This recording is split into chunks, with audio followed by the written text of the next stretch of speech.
মাননীয় অধ্যক্ষ মহোদয়, দ্য আসাম ৰিপিলিং বিল 2020 দফাই দফাই বিবেচনা কৰাৰ বাবে সদনত প্ৰস্তাৱ উত্থাপন কৰিলো। এতিয়া মই প্ৰস্তাৱটো সদনত উত্থাপন কৰিছো। The Assam repealing bill 2020 be taken into consideration. যিসকল ইয়াৰ সপক্ষে আছে কওক হয়, যিসকল বিপক্ষে আছে কওক নহয়। মই ভাবো হৰ সপক্ষে প্ৰস্তাৱ গৃহীত হৈছে। বিধেয়কৰ 2 নম্বৰ দফাত মাননীয় সদস্য ৱাজিদ আলী চৌধুৰী আৰু তেখেতৰ সহযোগীসকল নামত এটা, কমলাক্ষ দেৱপুৰকাষ্ট আৰু তেখেতৰ সহযোগীসকলৰ নামত এটা, আৰু হাফিজ বছিৰ আহমেদ আৰু তেখেতৰ সহযোগীসকলৰ মাজত নামত 3টা, মুঠ 3টা সংশোধনী আছে। মই সংশোধনীকেইটা উত্থাপন কৰি ক'বৰ বাবে সন্মানীয় সদস্যসকলক অনুৰোধ কৰিলো। মাননীয় অধ্যক্ষ মহোদয়, উত্থাপন আমাৰ দুটা ক্লজ আছে, দুটা একেলগে উত্থাপন একেলগে কৰক, আৰু 3 নম্বৰটো মই লাগিলে একেলগে উত্থাপন কৰিবলৈ দি দিম, কাৰণ একেটা পইণ্ট আছে। মই দুইটাই একেলগে উত্থাপন কৰিব খুজিছো আৰু ক'ব খুজিছো। আবাৰ কওক। 3 নম্বৰটো হাফিজ বছিৰ আহমেদৰ নেকি? 3 নম্বৰ ক্লজটো? 3 নম্বৰটো আমাৰ নহয়। 3 নম্বৰটো নহয় নেকি? 3 নম্বৰ নাই। বা আপুনি কওকচোন, মই তাৰপিছত ঠিক কৰিম। কওক। Honorable Speaker, sir, I move that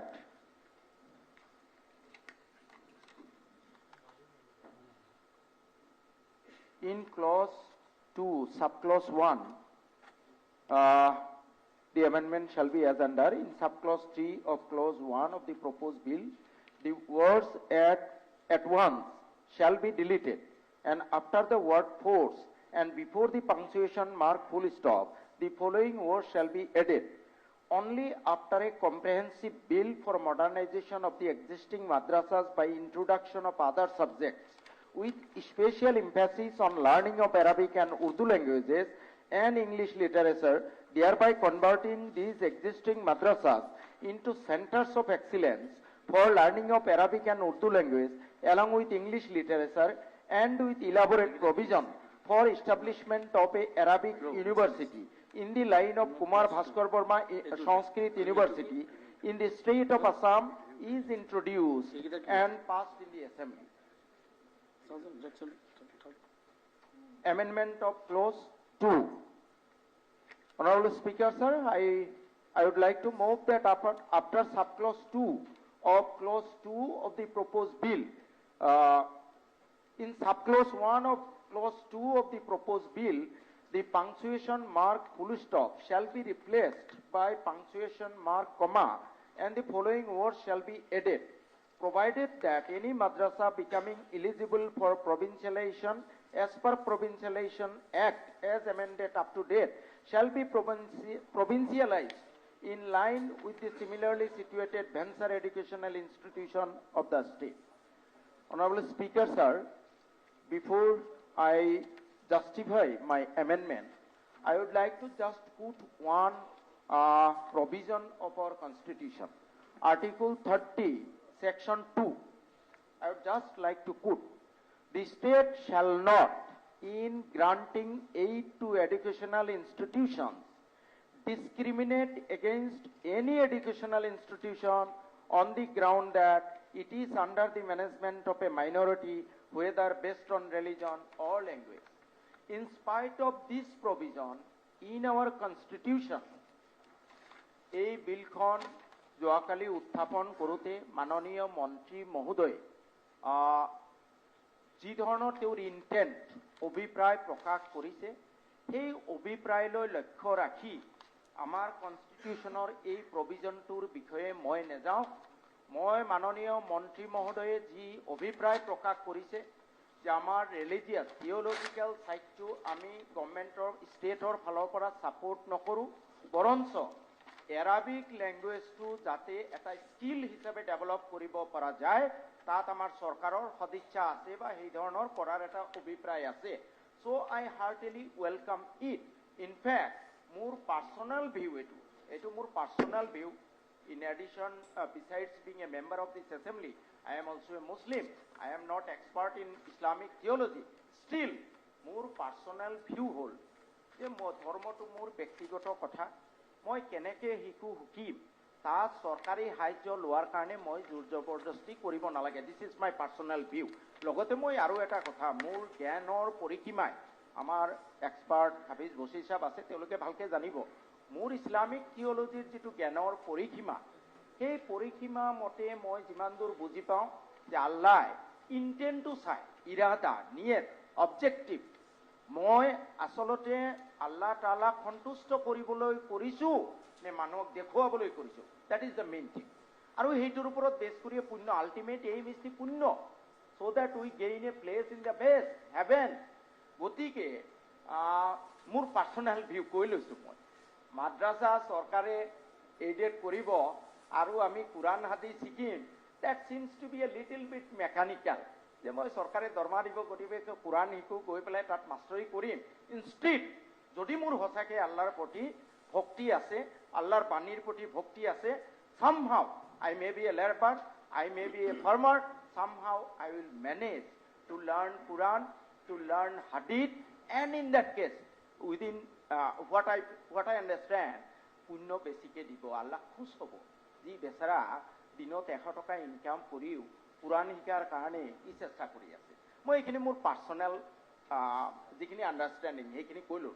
গতিকে মন্ত্ৰী মহোদয়ে যিটো ইণ্টেণ্ট, যিটো অভিপ্ৰায়, আমাৰ এইখন ছেকুলাৰ কাণ্ট্ৰি, যে আমি কোনো থিঅলজিকেল ষ্টাডিক আমি ছাপোৰ্ট নকৰোঁ, fine, very fine, I support it wholeheartedly. কিন্তু এই ক্ষেত্ৰত মোৰ অলপমান ৰিজাৰ্ভেশ্যন আছে। Let Arabic language be not treated as synonymous with Islam. এৰাবিকটো এটা লেংগুৱেজে, it has got international importance. কালি মন্ত্ৰী মহোদয়ে আৰু এটা কথা কৈছে, ভাল কথা, যে এৰাবিকৰ যিসকল মাদ্ৰাছাত পঢ়ে, আই অলছ' ফিল ইট, বহুত মাদ্ৰাছাৰ লগত মোৰ চিনাকি আছে, তেওঁলোক নাই ইটোফালে বহুত এক্সপাৰ্ট, নাই সিটোফালে, না এৰাবিক স্পিকিং ভালকৈ কৰিব পাৰে, না আমাৰ মডাৰ্ণ এডুকেশ্যন আছে। চ' আমাৰ ল'ৰাবোৰ ইৰেছপেক্টিভ অফ ৰিলিজন, হিন্দু মুছলমান কোনো কথা নাই, বৌদ্ধ খ্ৰীষ্টান কোনো কথা নাই, তেওঁলোক Arabic language being a internationally recognised language, being a language in the UNO, it should be learned by every youth of our state. কারণ এৰাবিক লেংগুৱেজ, মই কালি মোৰ এটা অভিজ্ঞতাৰ কথা কৈছোঁ, কেৰালা যিটো স্থান আমি দখল কৰিবলৈ চেষ্টা কৰিব লাগিছিলে, আজি ভাৰতবৰ্ষৰ ভিতৰত কেৰালাই সেই স্থান দখল কৰিছে। গোটেই বিশ্বত 52খন মধ্যপ্ৰাচ্যত তেলত অতি ধনী ৰাষ্ট্ৰ আছে। এই ৰাষ্ট্ৰবোৰৰ মানুহবোৰ বিশেষকৈ সৌহিদেনালৈ ড্ৰাইভাৰ, কুক, বিভিন্ন অফিচৰ কৰ্মচাৰী, ডাক্তৰ, ইঞ্জিনিয়াৰলৈ তেওঁলোকৰ নিজা নাই, চব বাহিৰৰ পৰা যায়। আনকি গোটেই বিশ্বত যিমান এই 52খন কাণ্ট্ৰিৰ এম্বেচি আছে, তাত তেওঁলোকে there of extreme need of skillful person who are skilled in Arabic and English specially, যাতে তেওঁলোকে এৰাবিক কয়, সেইটো যাতে সেই ল'ৰাবোৰে ইংৰাজীলৈ ট্ৰান্সলেট কৰিব পাৰে, আৰু বাহিৰৰ মানুহ আহি ইংৰাজী ক'ব, যাতে এই ল'ৰাবোৰে এৰাবিকলৈ ট্ৰান্সলেট কৰি সেই 52খন কাণ্ট্ৰিৰ যিসকল ৰিপ্ৰেজেণ্টেটিভ আছে তাক বুজাব পাৰে। গতিকে there is a huge opportunity for employment of our youth, and we should have taken advantage of it. Only Kerala has taken advantage of it. গতিকে মাননীয় অধ্যক্ষ মহোদয়, আমাৰ এই অসম ৰাজ্য নিবনুৱাৰে ভাৰাক্ৰান্ত এনেকুৱা এটা পৰিৱেশত যদি আমি এৰাবিক, উৰ্দু আৰু ইংলিছ লিটাৰেচাৰ, এই তিনিকেইটা ছাবজেক্ট, অকল এৰাবিক আৰু উৰ্দু হ'লে নহ'ব, লগতে ইংলিছ থাকিব লাগিব, ভাইচ ভাৰ্চা হ'ব লাগিব, English to Arabic, Arabic to English, এই তিনিটা, লগতে অন্য ছাবজেক্টতো ইমফেচিছ দিয়ক অলপ। Main emphasis Arabic, Urdu and English, তিনিটাত ইমফেচিছ দি পেলাই যদি আমাৰ এই বৰ্তমানৰ এৰাবিক কলেজ বা স্কুলবোৰক আমি কনভাৰ্ট কৰোঁ as the center of excellence for learning Arabic, Urdu along with English literature, and this institution will be open to all irrespective of religion, তেতিয়াহ'লে আমি এই বস্তুটোক, এই বিষয়টো আমি এটা এডভান্টেজলৈ ৰূপান্তৰ কৰিব পাৰোঁ। আমাৰ লাখ লাখ ল'ৰা ছোৱালী বহিৰ এই মিডল ইষ্টত চাকৰি পাব পাৰে। মন্ত্ৰী মহোদয়ে কৈছে আমাৰ ইতিমধ্যে বহুত মানুহ আছে তাতে। ছাৰ, মোক অলপমান বিষয়টো গুৰুত্বপূৰ্ণ আৰু আৱেগিকো, সেইকাৰণে মই কথাখিনি ভালকৈ ক'ব খুজিছোঁ। মই সেইকাৰণে মাননীয় অধ্যক্ষ মহোদয়, আজিৰ এই সদনৰ যোগেদি এটা মেছেজ দিব খুজিছোঁ যে Arabic, let Arabic and Urdu having international importance be taught in our educational institutions, which are now regarded as the center of theological study, and that institution be open to all people irrespective of religion. যাতে আমাৰ লাখ লাখ লৰাই এই মধ্যপ্ৰাচ্যৰ বা বিভিন্ন ঠাইত চাকৰি পাব পাৰে আৰু তেওঁলোকৰ যেটো এমুলুমেন্ট যেটো দৰমহা আমাৰ ইয়াতকৈ 10 গুণমান বেছি তাত সাধাৰণ ড্ৰাইভাৰ এটা হ'বলৈ 2 লাখ 3 লাখ টকা দৰমহা পায় মই জনাত কিছুমান এনেকুৱা লৰা আছে যিসকলে 10 বছৰ চাকৰি কৰি গুচি আহিছে তেওঁলোকৰ বেংক বেলেন্স 1 কোটি 1.5 কোটি 2 কোটি সেইখিনি হয় সেইখিনি কথা হয় চাকৰি কৰিলে ডক্টৰ ইঞ্জিনিয়াৰ 10 বছৰ চাকৰি কৰিলে গুচি আহে তেওঁলোকৰ ইমান দৰমহা ঠিক আছে সেটা আমি বুজো মহোদয় এই কথাটো হৃদয়ঙ্গম কৰি মই এমেন্ডমেন্ট আনিছো ৰিপিল কৰাত মই বাধা দিয়া নাই অনলি এমেন্ডমেন্ট ইজ দ্যাট প্ৰথম কথাটো এইটো in force act shall come into force at once আৰু মাননীয় মন্ত্ৰী মহোদয় স্টেটমেন্ট অফ অবজেক্টত কৈছে যে এই এৰাবিক ৰিলেটেড যিখিনি মাদ্ৰাসা আছে কলেজ আছে এইবোৰ 1/4/2021 ৰ পৰা these will be converted to upper primary high school higher secondary 1 এপ্ৰিলৰ পৰা কৰিব গতিকে মাননীয় অধ্যক্ষ মহোদয় মোৰ সংশোধনী হ'ল যে যেহেতু এতিয়াৰ পৰা এইখিনি হাই স্কুলত আজিৰ পৰাই নাহে গতিকে এই ৰিপিলটো এখন পাস হৈ যাওক but it will come into force after এইটো বলবৎ হ'ব আৰু ইন দি ইন্টাৰভেনিং পিৰিয়ড বলবৎ হোৱাৰ আগতে এখন এক্সপ্ৰেছ বিল এখন মানে এক্সপ্ৰেছলি ক্লিয়াৰ বিল এখন আনক য'ত এই এৰাবিক কলেজ বা এৰাবিক স্কুল মাদ্ৰাসাক আমি centre of excellence for learning Arabic and Urdu language along with English literature তাত থাকিব ডিটেইল প্ৰভিজন কোৰ্স কন্টেন্ট থাকিব আৰু কুমাৰ ভাস্কৰ বৰ্মা ইউনিভাৰ্চিটিক যেনেকে সংস্কৃত শিক্ষাৰ কাৰণে সেন্টাৰ অফ এক্সিলেন্স হিচাপে স্থাপন কৰা হৈছে তেনেকে বিলত এৰাবিক উৰ্দু লেংগুৱেজ ইংৰাজীৰ লগতে শিক্ষা উৎকৃষ্ট মানে শিক্ষাৰ উৎকৃষ্ট স্থান হিচাপে নিৰ্ধাৰিত হোৱাকৈ এটা ইউনিভাৰ্চিটিৰ প্ৰভিজনো এই বিলটোত থাকিব আৰু এই বিলটো এই হদনত ইন্ট্ৰোডাকশন আৰু পাস হোৱাৰ পিছত এইটো বলবৎ হ'ব এইটো মোৰ 1 নম্বৰ মানে সংশোধনী 2 নম্বৰ সংশোধনী যে 2 নম্বৰ সংশোধনীটো হ'ল যে ৰিপিলৰ ক্ষেত্ৰত ৰিপিল হ'ব ওকে কিন্তু along with the other educational institutions non-madrasa educational institutions which are already eligible for provincialization and shall be provincialized as per our honorable minister has just declared that it will be provincial. These institutions will be provincialized in the month of January or February.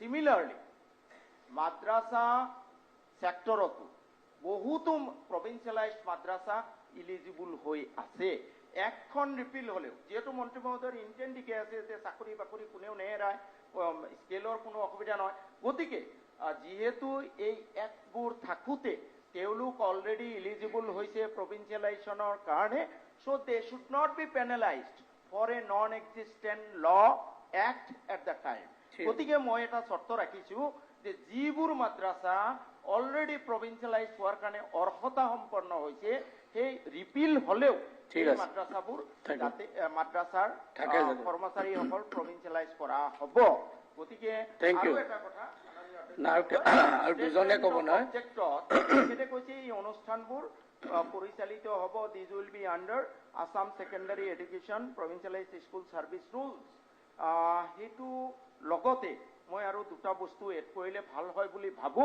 হেতু হ'ল Assam মাদ্ৰাসা provincialization of madrasa এনেকুৱা ধৰণৰ তিনিখন মান আমাৰ act আছে মাদ্ৰাসা যেনেকে আমাৰ এলিমেন্টাৰী কাৰণে এখন এক্ট আছে সেকেন্ডাৰী কাৰণে এখন আছে হায়াৰ এডুকেশ্যনৰ কাৰণে আছে মাদ্ৰাসাৰ কাৰণেও সাইমultaneously তিনিখন এক্ট provincialized এক্ট কৰা হৈছিল গতিকে ইয়াত এই ৰুলখনৰ লগতে সেই মাদ্ৰাসাবোৰৰ সেই এক্টবোৰো ইয়াতে মেনশন কৰা হওক till a comprehensive bill is introduced converting these madrasas into center of excellence for learning Arabic and Urdu with a provision for a Arabic university in the line of Kumar Bhaskar Burma University. Thank you. এই বস্তুটো statement of object. Thank you.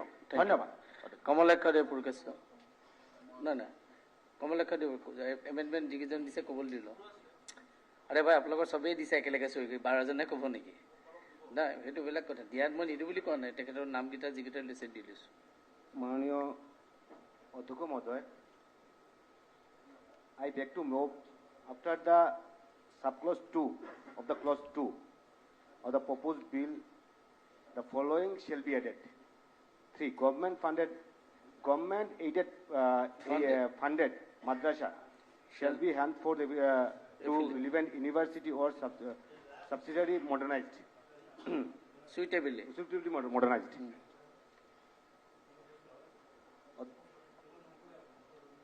অধ্যক্ষ মহোদয়,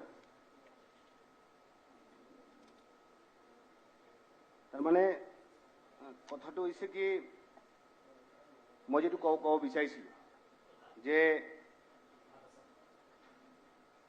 মাদ্ৰাছাটো repeal কৰাৰ কাৰণে যিটো বিলটো আনিলে ইতিমধ্যে শৰ্মানী ডাঙৰীয়াই কথাখিনি ক'লে তো এইবোৰৰ কথা আৰু মই নকওঁ মোৰ কথাটো হৈছে কি অধ্যক্ষ মহোদয় যে আমি সংবিধানৰ শপতটো লৈ গ'লে ইটো হাউচো লৈ আহোঁ আৰু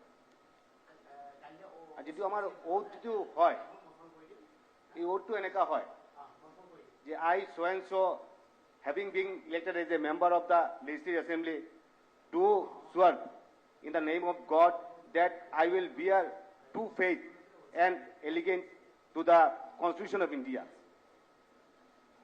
and by law established that I will uphold the sovereignty and integrity of India.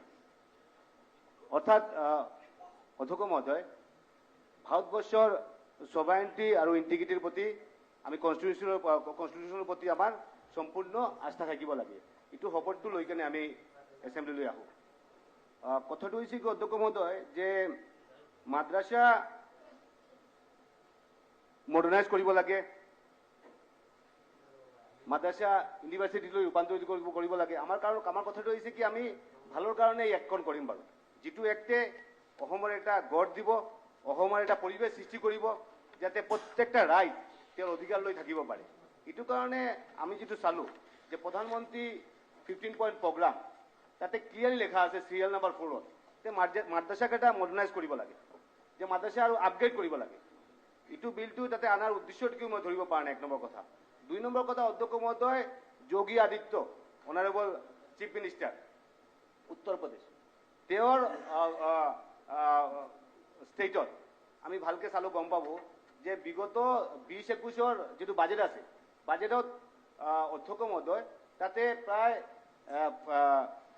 579 কোটি তাতে সেংশন কৰা হৈছে মাদ্ৰাছাৰ ডেভেলপৰ কাৰণে এডুকেশ্যনৰ কাৰণে তো মই ধৰিব পৰা নাই যত ইউপিত এনেকা সিস্টেম কৰা হৈছে বেলেগ বেলেগ ষ্টেটত বেলেগ বেলেগ এনেকা ইনষ্টেন্স আছে বহুতখিনি ষ্টেটত চলি আছে আমাৰ অসমত ইটো ৰিপিল কৰাৰ কাৰণে এই পৰিবেশটো কিয় আহিলে ইটো কাৰণটো কি ইটো মন্ত্ৰীমণ্ডলীৰ পৰা জানিব বিচাৰিছো কাৰণ আমাৰ উদ্দেশ্যটো হৈছে যে মাদ্ৰাছা যে চলিব লগা হয় আৰু ভালকে চলক আৰু মডাৰ্নাইজ কৰিব লাগে আৰু ভাল এটা পৰিবেশ সৃষ্টি কৰিব লাগে যত নেকি গভৰ্ণমেণ্টৰ এটা হেৰি থাকিব গভৰ্ণমেণ্টে নিজাকে কিবা সিদ্ধান্ত এটা ল'ব পাৰে গভৰ্ণমেণ্টৰ নিজৰ এটা কৃতিত্ব এটা থাকিব আমি ইটো বিচাৰো আৰু এইটো কাৰণে ইটো বিচাৰো যত কৰিলে আমাৰ অসমৰ ৰাইজ হ'ব অসমৰ ৰাইজৰ কাৰণে এটা সুস্থ এটা পৰিবেশ হ'ব আৰু শৰ্মান্দা যেটো কৈছে আৰু যে কনষ্টিটিউশনৰ তেখেতৰটো ক'লে আপোনাৰটো কওক ঠিক আছে আৰু দুজন মানে সংবিধানৰ শপতটো যেটো লৈছো আৰু সংবিধানৰ শপতটো লোৱাৰ উদ্দেশ্যটো হৈছে সংবিধানৰ যেটো কথা আছে ইটোৰ লগত যাতে আমাৰ কাম যাতে যেটো বিল যেটো আমি ৰিপিল যেটো কৰো পিছতে যাই কেনে যাতে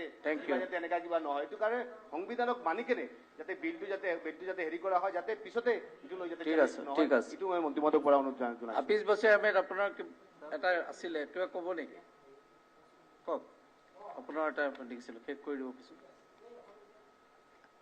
মাননীয় অধ্যক্ষ মহোদয় এই বিষয়টোলৈ বিল যিদিনাখন লেখ কৰা হয় সেইদিনাখনো আলোচনা হৈছে আৰু আজিও আমাৰ চেয়াৰমেন সাহেবে যথেষ্ট তথ্য দাঙি ধৰিছে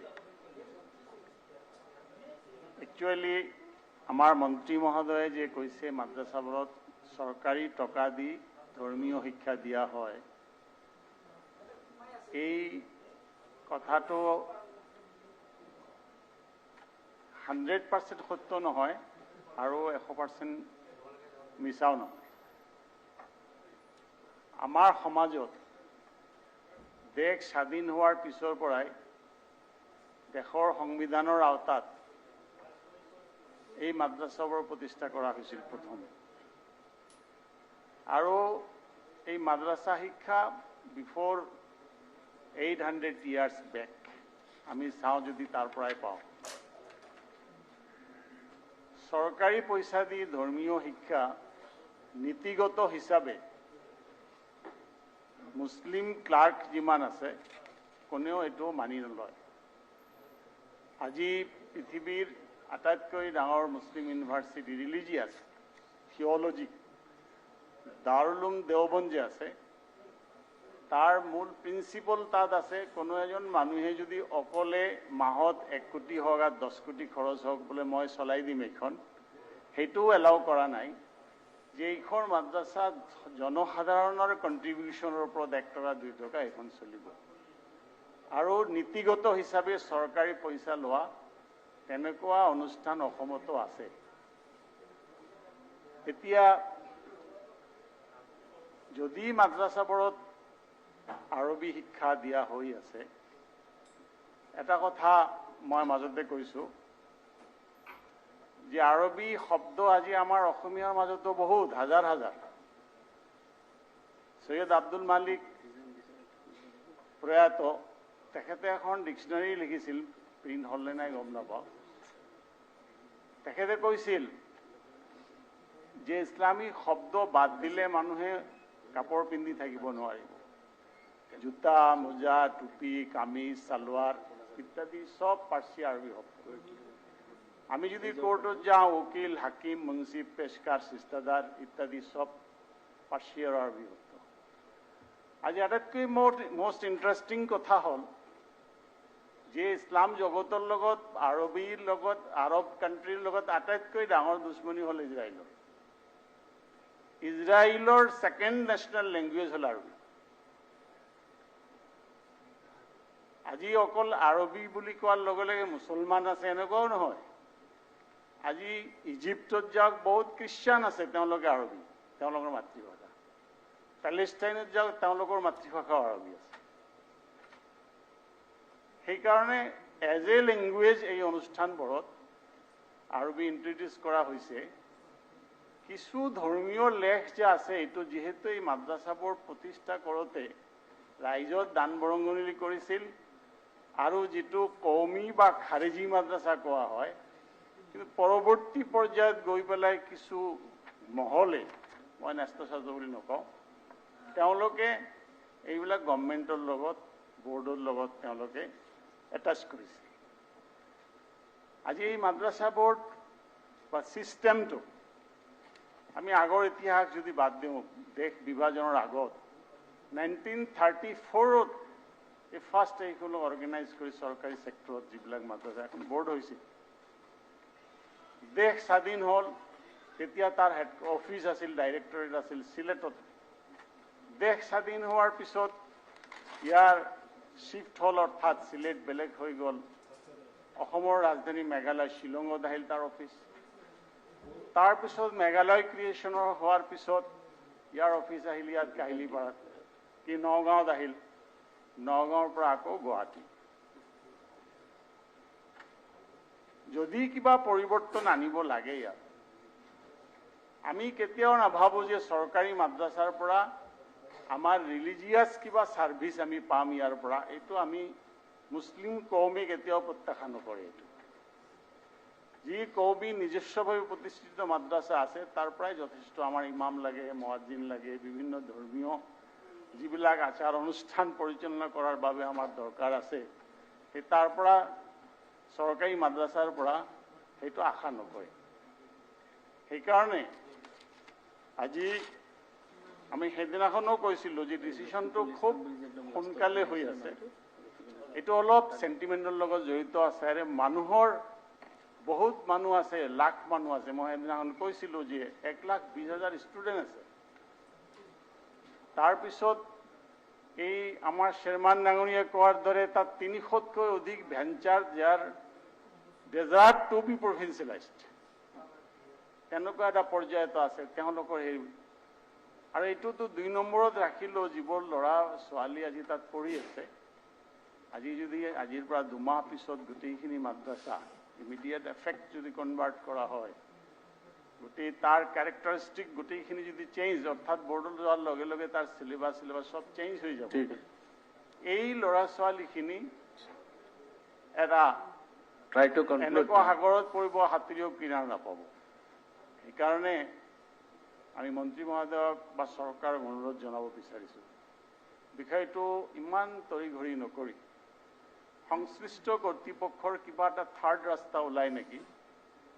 জিঅ'ৰ মাদ্ৰাছাৰ আজি আমাৰ মন্ত্ৰী মহোদয়ও তেখেতৰ খুব ভক্ত আছিল, হজৰত মহতইবুৰ ৰহমান চাহাব হাইলাকান্দিৰ। তেওঁ জানে ভালকৈ, বদৰপুৰত তেওঁ গৈছিল, তাতে তেখেতক যথেষ্ট সম্বৰ্ধনাও জনাইছে। তেনেকুৱা ষ্টেজ বা তেনেকুৱা ষ্টেটাছৰ কিছু মানুহ মাতি তেওঁলোকৰ লগত আলোচনা কৰা যাব, আৰু এই বিলখন যাতে আৰু এফেক্টিভ আৰু জনহিতকৰ বনোৱাৰ কাৰণে ইয়াক আমি সিলেক্ট কমিটিলৈ পঠোৱাৰ কাৰণে আমি দাবী জনাইছোঁ। এইটো আমাৰ এই আৰু জনাই আমি সংশোধনী আনিছোঁ, তাৰ সমৰ্থনত বক্তব্য ৰাখি মোৰ কথা শেষ কৰিছোঁ। ঠিক আছে, থেংক ইউ। উদা দিম আপোনাক, আপুনি ইয়াৰ পিছত আপুনি বহক, মই দিম আপোনাক। মাননীয় অধ্যক্ষ মহোদয়, মাদ্ৰাছা শিক্ষা ব্ৰিটিছ ভাৰতত অহাৰ আগতেই 1206 খ্ৰীষ্টাব্দৰ পৰাই মাদ্ৰাছা শিক্ষা আৰম্ভ হৈছে। 1915 চনত মাদ্ৰাছা শিক্ষাৰ আঁচনি সেই সময়ত চৰকাৰে গ্ৰহণ কৰিছিলে। 1930 চনত মাদ্ৰাছা বোৰ্ড গঠন কৰি, ভাৰতবৰ্ষৰ স্বাধীনতাৰ আগতেই মাদ্ৰাছা বোৰ্ড গঠন কৰি মাদ্ৰাছাৰ কাৰ্যক্ৰম আৰম্ভ কৰিছিলে। 1937 চনত মোৰ সমষ্টিত ছাৰ বগুড়াগুৰি খাই মাদ্ৰাছা, সেই সময়ত 3টা মাদ্ৰাছা হৈছিলে অসমত, বগুড়াগুৰি খাই মাদ্ৰাছা মোৰ সমষ্টি, আপুনি শিৱসাগৰ খাই মাদ্ৰাছা। হিষ্ট্ৰীটো আমি ভালকে কৈছে তেখেতে, আপুনি কি কেইটা কথা ক'ব কৈছে সেইটো ক'লে ভাল হ'ব। আৰু কোনকেইটা ৰঙিয়া ওপৰত কওক। খাই মাদ্ৰাছা, এই 3টা খাই মাদ্ৰাছা হৈছিল। হয়, তাৰ এতিয়া মন্ত্ৰী মহোদয়ে কৈছিলে যে বিজ্ঞান আৰু প্ৰযুক্তিবিদ্যাৰ উৎকৰ্ষ সাধনৰ কাৰণে মানে এই চেঞ্জটো কৰিব লাগে। মানে বিজ্ঞান আৰু প্ৰযুক্তি যে মাদ্ৰাছাত আছে তাৰ উদাহৰণ এটা মই দিব বিচাৰিছোঁ। মোৰ সমষ্টিৰ এই যে 1937 চনত স্থাপিত হোৱা বগুড়াগুৰি হাই মাদ্ৰাছা, এই ৰেকৰ্ডসমূহ যদি চাই দেখা পাব, তাত শিক্ষা গ্ৰহণ কৰি মহম্মদ ইদ্ৰিছ অসমৰ বিত্তমন্ত্ৰী হৈছিলে। তাত শিক্ষা গ্ৰহণ কৰি আপোনাৰ আফাজউদ্দিন, তেখেত ইঞ্জিনিয়াৰ, বৰ্তমান লণ্ডনত ইঞ্জিনিয়াৰিং কৰি আছে। আব্দুল সুবান ইঞ্জিনিয়াৰ হৈছে। সিৰাজুল ইছলাম এই বগুড়াগুৰি হাই মাদ্ৰাছাত লিখা পঢ়া কৰি তেওঁ এতিয়া chief engineer Delhi metro' rail তাত কাম কৰি আছে। এবাৰ সাইফুল ইছলাম ডিষ্ট্ৰিক্ট জাজ হৈছে। মহচিন আলী ৰঙিয়া হাই মাদ্ৰাছাৰ পৰা উত্তীৰ্ণ হৈ এই শিক্ষা সঞ্চালক হৈছে, অসমৰ শিক্ষা সঞ্চালক হৈছে, ৰিটায়াৰ হৈছে বৰ্তমান। ঠিক তেনেকেই ডক্টৰ আব্দুল জলিল, তেওঁ ডক্টৰ হৈছে। তাৰমানে ডক্টৰ, ইঞ্জিনিয়াৰ, আপোনাৰ ৰাজনীতিবিদ, প্ৰশাসনিক বিষয়া, ন্যায়াধীশ, এই গোটেইবিলাকেই এই মাদ্ৰাছাৰ পৰা সৃষ্টি হৈছে। গতিকে এই কথাটো নহয় যে মাদ্ৰাছাত বিজ্ঞান আৰু প্ৰযুক্তি নাই। মন্ত্ৰীমহোদয়ে কৈছিলে যে 100 নম্বৰ কোৰাণৰ শিক্ষাত লৈ যায়। ছাৰ 100 নম্বৰ কোৰাণৰ শিক্ষাত নিনিয়ে। 100 নম্বৰৰ ভিতৰত 10 নম্বৰ মাত্ৰ কোৰাণৰ পৰা আহে প্ৰশ্ন, আৰু 5 নম্বৰ হদিছৰ পৰা আহে। এই মুঠ 15% নম্বৰহে কোৰাণ আৰু হদিছ মিলি যায়। বাকী 85% নম্বৰ আপোনাৰ আমাৰ সাধাৰণ যিখিনি পাঠ্যক্ৰম, সেই পাঠ্যক্ৰমখিনিৰ পৰা আহে। গতিকে মই এইটোও অনুৰোধ কৰিব বিচাৰিছোঁ, আজি হয় এই যে আপোনাৰ 10 নম্বৰ আৰু 5 নম্বৰ এইবিলাক কিছু ব্যাখ্যাত আহে, কোৰাণৰ ৰেফাৰেন্স, ঠিক আছে, হদিছৰ ৰেফাৰেন্স ব্যাখ্যাত আহে। ঠিক আমি যিবিলাক পাঠ্যক্ৰম পঢ়ি আহিছোঁ তাতো দেখা পাইছো কেতিয়াবা গীতাৰ কোনোবা শ্লোক দি ব্যাখ্যা কৰিছে, ৰেফাৰেন্স দিছে। ৰেফাৰেন্সত হয়তো গীতাৰ কথা আহিছে, ৰামায়ণৰ কথা আহিছে, ভাগৱতৰ কথা আহিছে, ঠিক সেইমতে ৰেফাৰেন্সত পুৰাণৰ কথা আহিছে। গতিকে আমি এই ৰেফাৰেন্সৰ কথাখিনি বাদ দিম। আজি এই যুগ যুগ ধৰি চলি অহা এই মাদ্ৰাসাসমূহ আৰু এই মাদ্ৰাসাসমূহে আজি আমাৰ উদ্দেশ্য কি? শিক্ষাৰ উদ্দেশ্য যে ছাত্ৰ ছাত্ৰীসকলৰ মানৱীয় উৎকৰ্ষ সাধনৰ লগতে যে ছাত্ৰ ছাত্ৰী সকলোৱে ক'লে মোৰ এক মিনিট, আপুনি বিচাৰিছে যে সকলোকে মই দিব নোৱাৰিম। নহয়, কিন্তু কথা যে এখেতক এতিয়া 5 মিনিট কৈছে, তেখেতৰ বেলেগ কথা কৈয়ে আছে। নাই ছাৰ, মোৰ এতিয়া 3 মিনিটমান হৈছে। নহয় মই এইটো কোৱা নাই, আপুনি যি ধৰণে আৰম্ভ কৰিছে 5 মিনিটত শেষ কৰিব নোৱাৰে। 5 মিনিট ছাৰ শেষ কৰি দিম মই ছাৰ। নহয়, ইয়াত আৰু কিমানে ক'ব খুজিছে? মই ছাৰ 5 মিনিটত শেষ কৰি দিম ছাৰ। আপোনাৰ পিছত আৰু কোনো স্পীকাৰ নাই দেই, নহ'লে অসুবিধা হ'ব। মই এইটো ক'ব বিচাৰিছো নাই নাই যে ছাত্ৰ ছাত্ৰীসকলৰ মানৱীয় উৎকৰ্ষ সাধনৰ লগতে ছাত্ৰ ছাত্ৰীৰ নৈতিক সুস্থ সবল কৰি তোলা আৰু তেওঁলোকক মানৱ সম্পদ হিচাপে সৃষ্টি কৰাৰ কাৰণে যিখিনি পাঠ্যক্ৰমৰ প্ৰয়োজন, এই গোটেইখিনি পাঠ্যক্ৰম মাদ্ৰাসাত আছে। গতিকে আমি মানৱ সম্পদ সৃষ্টিৰ কাৰণে, মানৱ সম্পদ গঢ়াৰ কাৰণে এই অনুষ্ঠানটো যদি বন্ধ কৰা হয়, তেতিয়াহ'লে আমাৰ মানৱ সম্পদ ক'ত সৃষ্টি হ'ব? আজি দুখৰ বিষয়, ভাৰতবৰ্ষত প্ৰায় 20 কোটি আমাৰ মুছলমান মানুহ আছে আৰু এই 20 কোটি মুছলমান মানুহৰ মাজত অসমৰ 1 কোটি 10 লাখ মানুহৰ কাৰণে এটা বেলেগ চিন্তা আজি কিয় কৰিব লগা হ'ল? গতিকে মই দীঘলীয়া নকৰোঁ, মই অনুৰোধ জনাইছোঁ মাননীয় আমাৰ অধ্যক্ষ মহোদয়ৰ জৰিয়তে মাননীয় মন্ত্ৰী মহোদয়ক, যিহেতু ভাষা শিক্ষাৰ অধিকাৰটো আমাৰ সাংবিধানিক অধিকাৰ, গতিকে এই সাংবিধানিক অধিকাৰ যাতে আমাৰ এই মাদ্ৰাসা খৰ্ব কৰা নহয়, অধিকাৰটো যদি ভাল থাকে, তাৰ বাবে মই অনুৰোধ জনাইছোঁ। আৰু এটা কথা ক'ব লৈছোঁ যে আমাৰ ধৰ্মীয় শিক্ষাৰ কাৰণে বেলেগ আমাৰ অনুষ্ঠান আছে, যেনে সুবাহী মাদ্ৰাসা, খালিজিয়া মাদ্ৰাসা, হাফিজিয়া মাদ্ৰাসা, কাৰিয়ানা মাদ্ৰাসা, সেইখিনি ৰাইজৰ দ্বাৰা পৰিচালিত হয়। ৰাইজে দৰমহা দিয়ে আৰু আমি সৰুৰে পৰাই সেই শিক্ষাখিনি আমি সেইবিলাক মাদ্ৰাসাত পাওঁ। চিনিয়ৰ মাদ্ৰাসা, প্ৰি চিনিয়ৰ মাদ্ৰাসা, হাই মাদ্ৰাসা, এইখিনিত অকল আমাৰ ধৰ্মীয় শিক্ষা নহয়, ভাষা শিক্ষা হয়। গতিকে মই অনুৰোধ জনাইছোঁ যাতে যিটো মাদ্ৰাছাৰ যিটো স্থিতাৱস্থা আছে, এই স্থিতাৱস্থা যাতে ভাল থাকে, তাৰ বাবে মই অনুৰোধ জনাইছোঁ। চকুৰ আলিয়ে কেতিয়াও হাত দাঙা নাই, দিম আপোনাকতো নিদিলে হ'বনে? চকুৰ আলিয়ে আপুনি 1 বা 2 মিনিট কওক, বেছি নক'ব। আপুনি হাত দাঙিছে আজি। আৰু তাৰপিছত ৱাজেদ ডেঙাই 1 মিনিট বুলি কৈছিল, মই 2 মিনিটে দিছোঁ, তাৰপিছত তেখেতে ক'ব আৰু সেই তেখেতৰ এটা আছে, শেষ কৰিম। প্ৰতিভা হাজৰিকাই কিবা এটা ক'ব খুজিছিলে, মই দিম, লাষ্টত অকণমান দিম। আপুনি হাত দাঙি আছে। অধ্যক্ষ খালি চবেই ব্ৰিফ দেই, 2-3 মিনিট মহোদয়, সময় নহ'ব নহয়। এতিয়া আমাৰ যিটো এমেণ্ডমেণ্টৰ ওপৰত আলোচনা হৈছে, দি আছাম ৰিপিলিং বিল 2020, যোৱা 28 তাৰিখে মাননীয় শিক্ষা বিভাগৰ মন্ত্ৰী ডাঙৰীয়া এই বিলখন ইয়াত যেতিয়া অনুমতি বিচাৰিছিল, সেই অনুমতি সময়ত ভালেখিনি সময় এটা আলোচনা কৰা হৈছিল। আমাৰ মাননীয় সদস্যসকলে এই বিষয়ে নিজৰ যিটো মতামত দাঙি ধৰিছিল।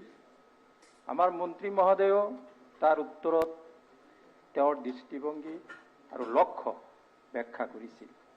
আজিও আলোচনা হ'ল যে আজি মাদ্ৰাসা শিক্ষাত যিটো কনভাৰ্ট কৰিব খোজা হৈছে, এই বিষয়ে ভালেখিনি আলোচনা হৈছে।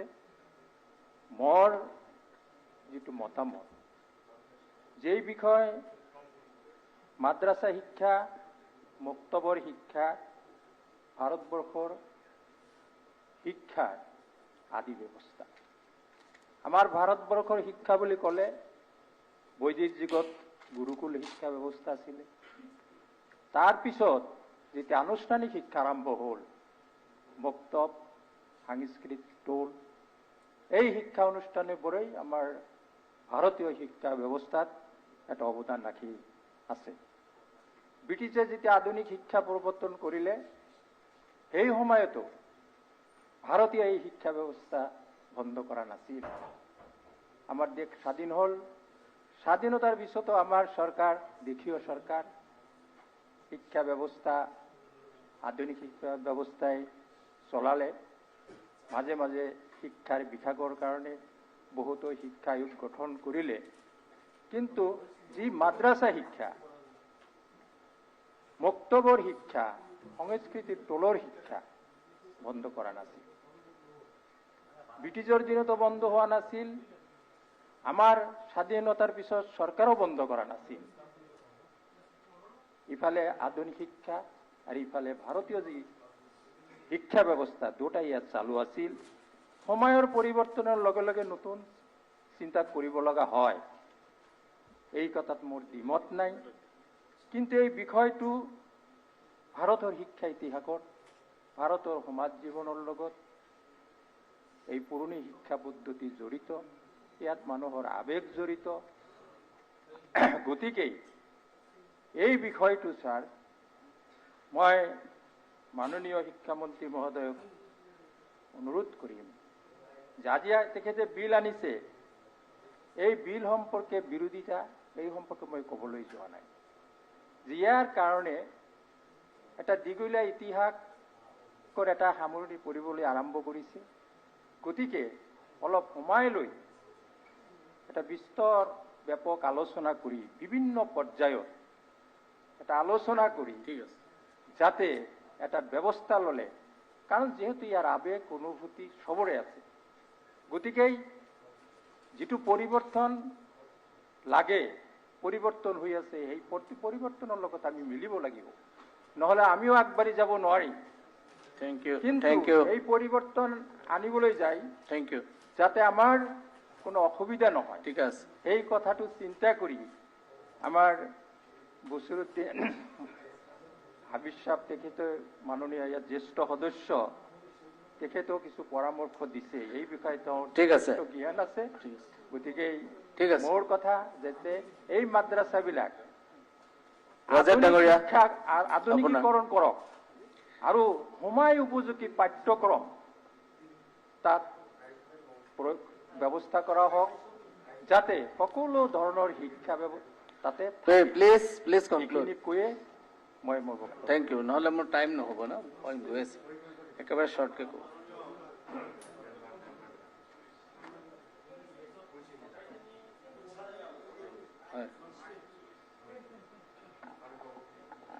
শ্বেৰমান আলী ডাঙৰীয়া ডিটেইলছ কথাবিলাক কৈছে, মোৰ কোৱাৰ ইচ্ছা নাছিল, কিন্তু মই মাদ্ৰাছা বোৰ্ডৰ সভাপতি আছিলোঁ, এইটো আজি আমাৰ শিক্ষামন্ত্ৰী ডাঙৰীয়াও জানে। গতিকে মাদ্ৰাছা বোৰ্ডৰ সভাপতি থাকি আজি যদি এষাৰ মাত নামাতো বেয়া। কিন্তু এটা কথা ক'ব বিচাৰিছোঁ আপোনাৰ জৰিয়তে মন্ত্ৰী মহোদয়, যিদিনাখন মই সভাপতি আছিলোঁ সেই সময়ৰ মুখ্যমন্ত্ৰী তৰুণ গগৈ ডাঙৰীয়া আৰু সেই সময়ৰ শিক্ষামন্ত্ৰী হেমন্ত বিশ্ব শৰ্মা ডাঙৰীয়াই মোক এটা প্ৰস্তাৱ দিছিল।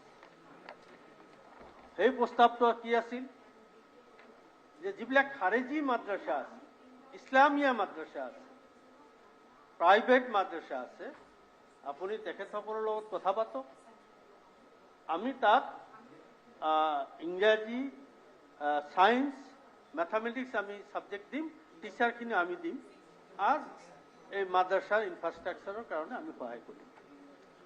এই প্ৰস্তাৱটো দিয়াৰ পিছত মই সেইবিলাক মাদ্ৰাছাৰো এটা বোৰ্ড আছে,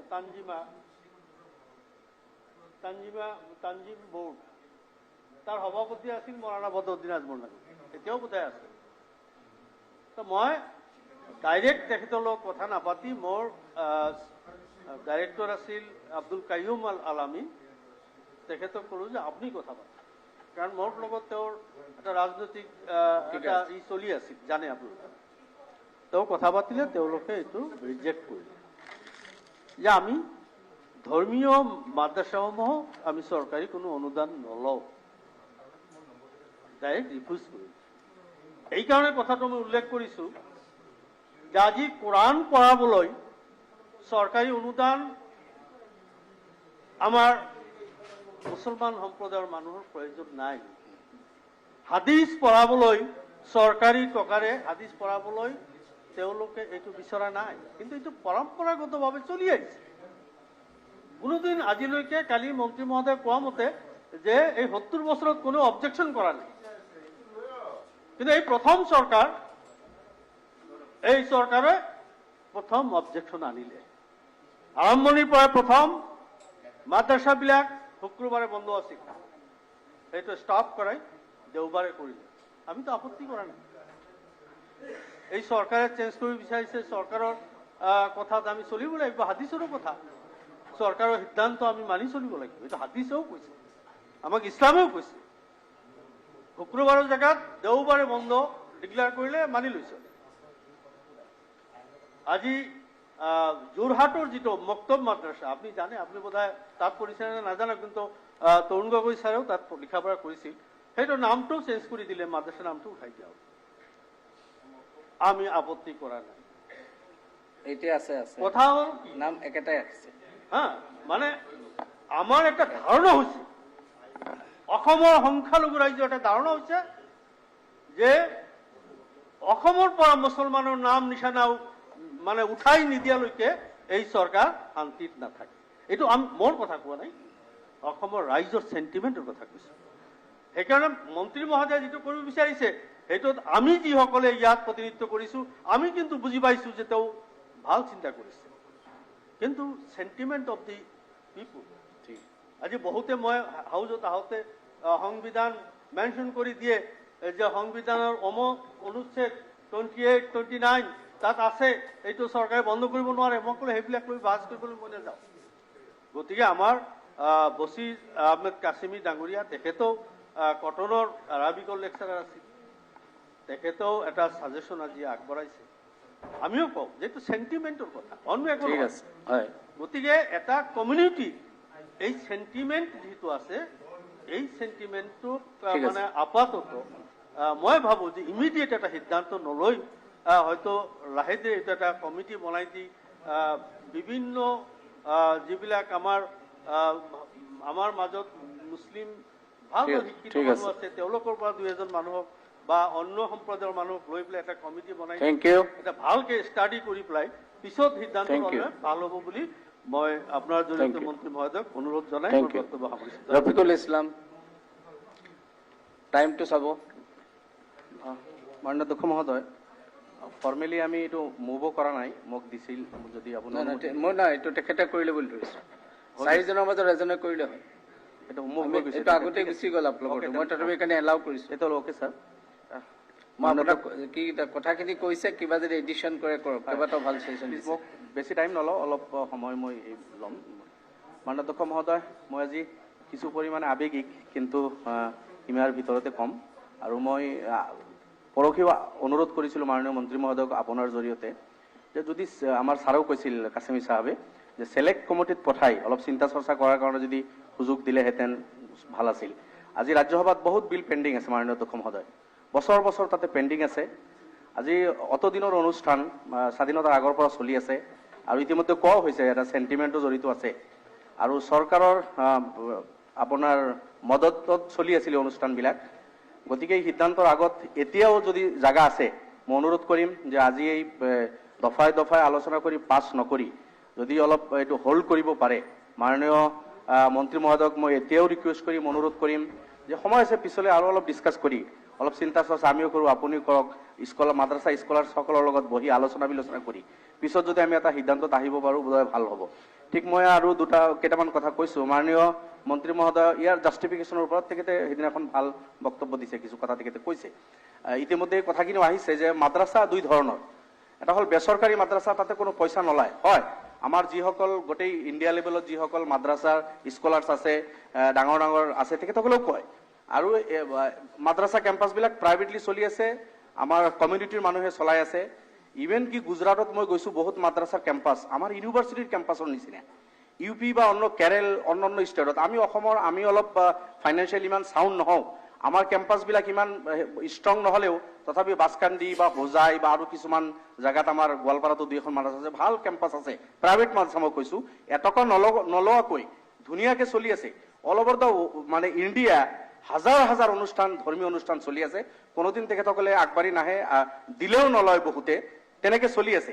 কিন্তু এই অনুষ্ঠানখিনি এই মাদ্ৰাছাখিনি হ'ল আপোনাৰ যেতিয়া দেখিল যে আমাৰ এটা অভিযোগ থাকে যে ধৰ্মীয় ৰিলিজিয়াছ ইনষ্টিটিউশ্যনখিনি অকল এটা সাইডত তেখেতসকলে শিক্ষা দিয়ে থিওলজিক্যাল টিচিংখিনি এই মাদ্ৰাছাত হয় গতিকে জেনাৰেল এডুকেশ্যনৰ লাগে এই কনসেপ্টটো ইন্ট্ৰোডিউস কৰাৰ কাৰণে আমাৰ অসমৰ যিসকল স্কলাৰ্স আছিল তেখেতসকলেই আমাৰ এই চৰকাৰী মাদ্ৰাছাৰ কনসেপ্টটো তেখেতসকলে আনিছিল আৰম্ভণিতে যে আপোনাৰ থিওলজিক্যাল এডুকেশ্যনৰ লগত ধৰ্মীয় শিক্ষাৰ লগত জেনাৰেল এডুকেশ্যন এইখিনি আছিল আৰু চৰকাৰে টাইম টু টাইম এইটো এনকাৰেজ কৰিছে ডেফিসিট সিস্টেমত চলিছে প্ৰভিন্সিয়েলাইজড হৈছে আৰু আজিৰ এই ষ্টেজলৈকে সেইটো আহিছে চৰকাৰে এইখিনি মদত কৰি সহায় কৰি এটা পজিশনলৈকে আনিছে এতিয়া কথা হ'ল মাননীয় মন্ত্ৰী মহোদয় কৈছে যে ধৰ্মীয় কোৰআন শিক্ষাৰ কাৰণে কোনোবা বাইবেলৰ আবেদন কৰিব হয় নিশ্চয় তেখেতৰ কথা যুক্তি আছে কব আমাক বাইবেলৰ শিক্ষা দিয়ক আমাৰ গীতাৰ শিক্ষা দিয়ক বা আবেদন কৰিব কিন্তু এটা কথা মাননীয় অধ্যক্ষ মহোদয় আমি স্পষ্ট কৰো মুঠে আমাৰ আপত্তি নাই তেনেকুৱা কোনো গ্ৰুপে আহি আবদাৰ কৰিলে দিব লাগে সকলো ধৰণৰ আমি তো সব ধৰ্মীয়